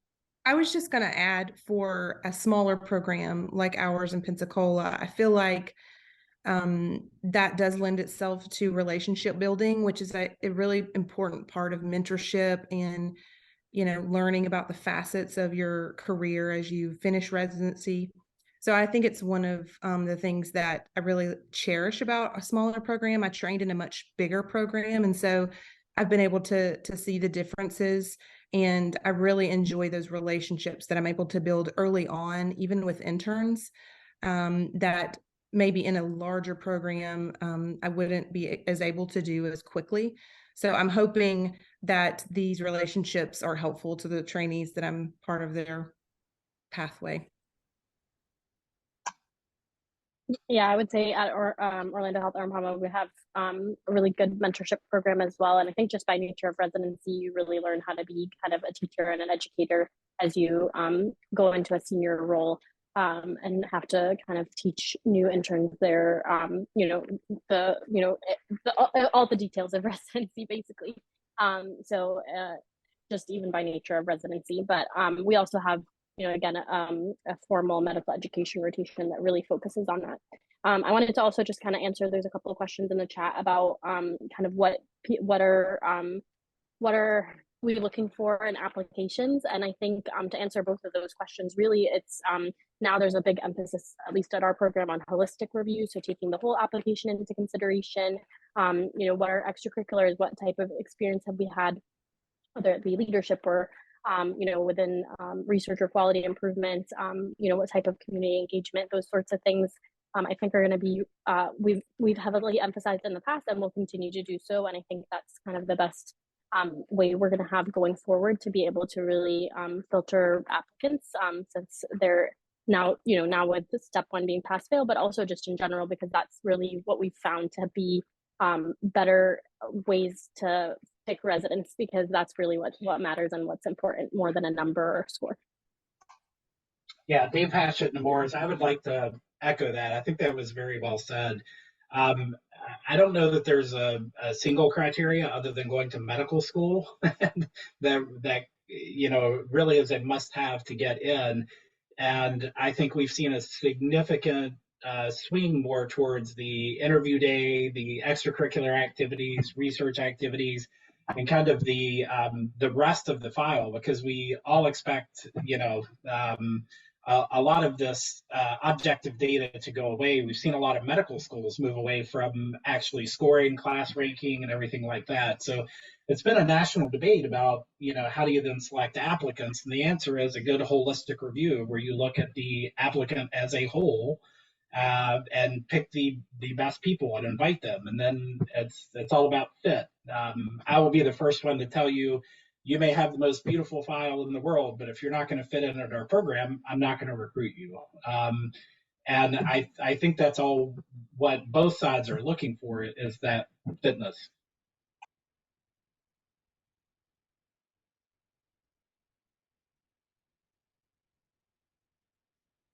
So I'm going to address the next question. It asks about electives and traveling. So in our institution, you don't have to travel. We actually have, Nemours has a specialty clinic here, but it's only outpatient. There's no inpatient. The inpatient hospital is the one in Orlando that all of you heard about, but we are connected by a sky bridge that runs over I-95. So nobody has to go anywhere for electives, but you do have to travel for your outpatient clinic. Essentially in Jacksonville, to move around, it's a very big city. It is actually the largest city by land area in the continental US. So you will need a car here. There is very poor public transportation except outside the city core. Here in Pensacola, we actually, because we are a little, smaller community, our residents can do all their experiences right there on our same campus. Our outpatient general peds clinic is on campus. The subspecialty clinic is there on campus, right there by the Children's Hospital. So we do have, and we also have, as far as a community, we have a lot of opportunity for living near the hospital. Several of our new interns this year still, have yet to be able to purchase vehicles and are riding their bikes and getting themselves to the hospital in other ways. Yeah, for Nemours, we similar thing as in Jacksonville for the continuity clinic. It is like a 20 or 25-minute drive, and then of course we're a freestanding children's hospital, which means we don't deliver babies on purpose. So for the newborn nursery rotation, we do travel to a different hospital for 1 to 2 months to do that. At Orlando Health Arnold Palmer, we have everything on one campus. So our newborn hospital, as well as the children's hospital and continuity clinic, everything is on campus. And the same thing in St. Petersburg at Johns Hopkins All Children's. We're basically in a 4-block radius in the downtown area. There's a lot of living in the downtown. In fact, I live 5 blocks from the hospital, so I could walk every day to work if I wanted to, and a lot of the residents do as well. It is actually a city which has decent public transportation as well, and can easily get around on scooters and bikes and live downtown. So if somebody is looking for a place where they don't have to have a car necessarily, this might be a place. Some of our community stuff that we do is out in the community, but otherwise continuity clinic, newborn nursery, everything is right located on campus. I'm sorry, I just wanted to clarify, we do have 2 hospitals, the Children's Hospital as well as the Safety Net University Hospital. And so besides our clinics, you do have to travel, but when you have your rotation, you are at one site. You don't travel on a daily basis. It's just when you go to different sites, you would need to, and you would need a car here for sure. For Advent, we do require you to travel for continuity clinic. That's about 20-25 minutes from the main hospital. Everything else is accessible from the main hospital. I do have to tell you guys just a fun fact. So I think we are one of the, amongst the programs represented in this session, we are probably one of the oldest training programs. And actually, I see two of the program alumni on the screen.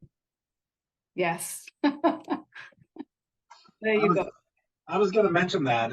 It's funny, but you know, I'm sitting here and I'm listening to Dr. Berza. That's where I did my training, and I've actually spent time working as a hospital assistant in the ED at All Children's before it was John Hopkins, because I'm really old. And I think one of the things you guys will find out is it's a relatively tight-knit community, and we've all worked with each other or trained people that each other are working with. It's kind of fun to sit here and see all the faces and hear all this. 1 minute left for our live Q&A session. If someone in the chat wants to, if someone in the room wants to ask the last question of the night before we go into our resident happy hour.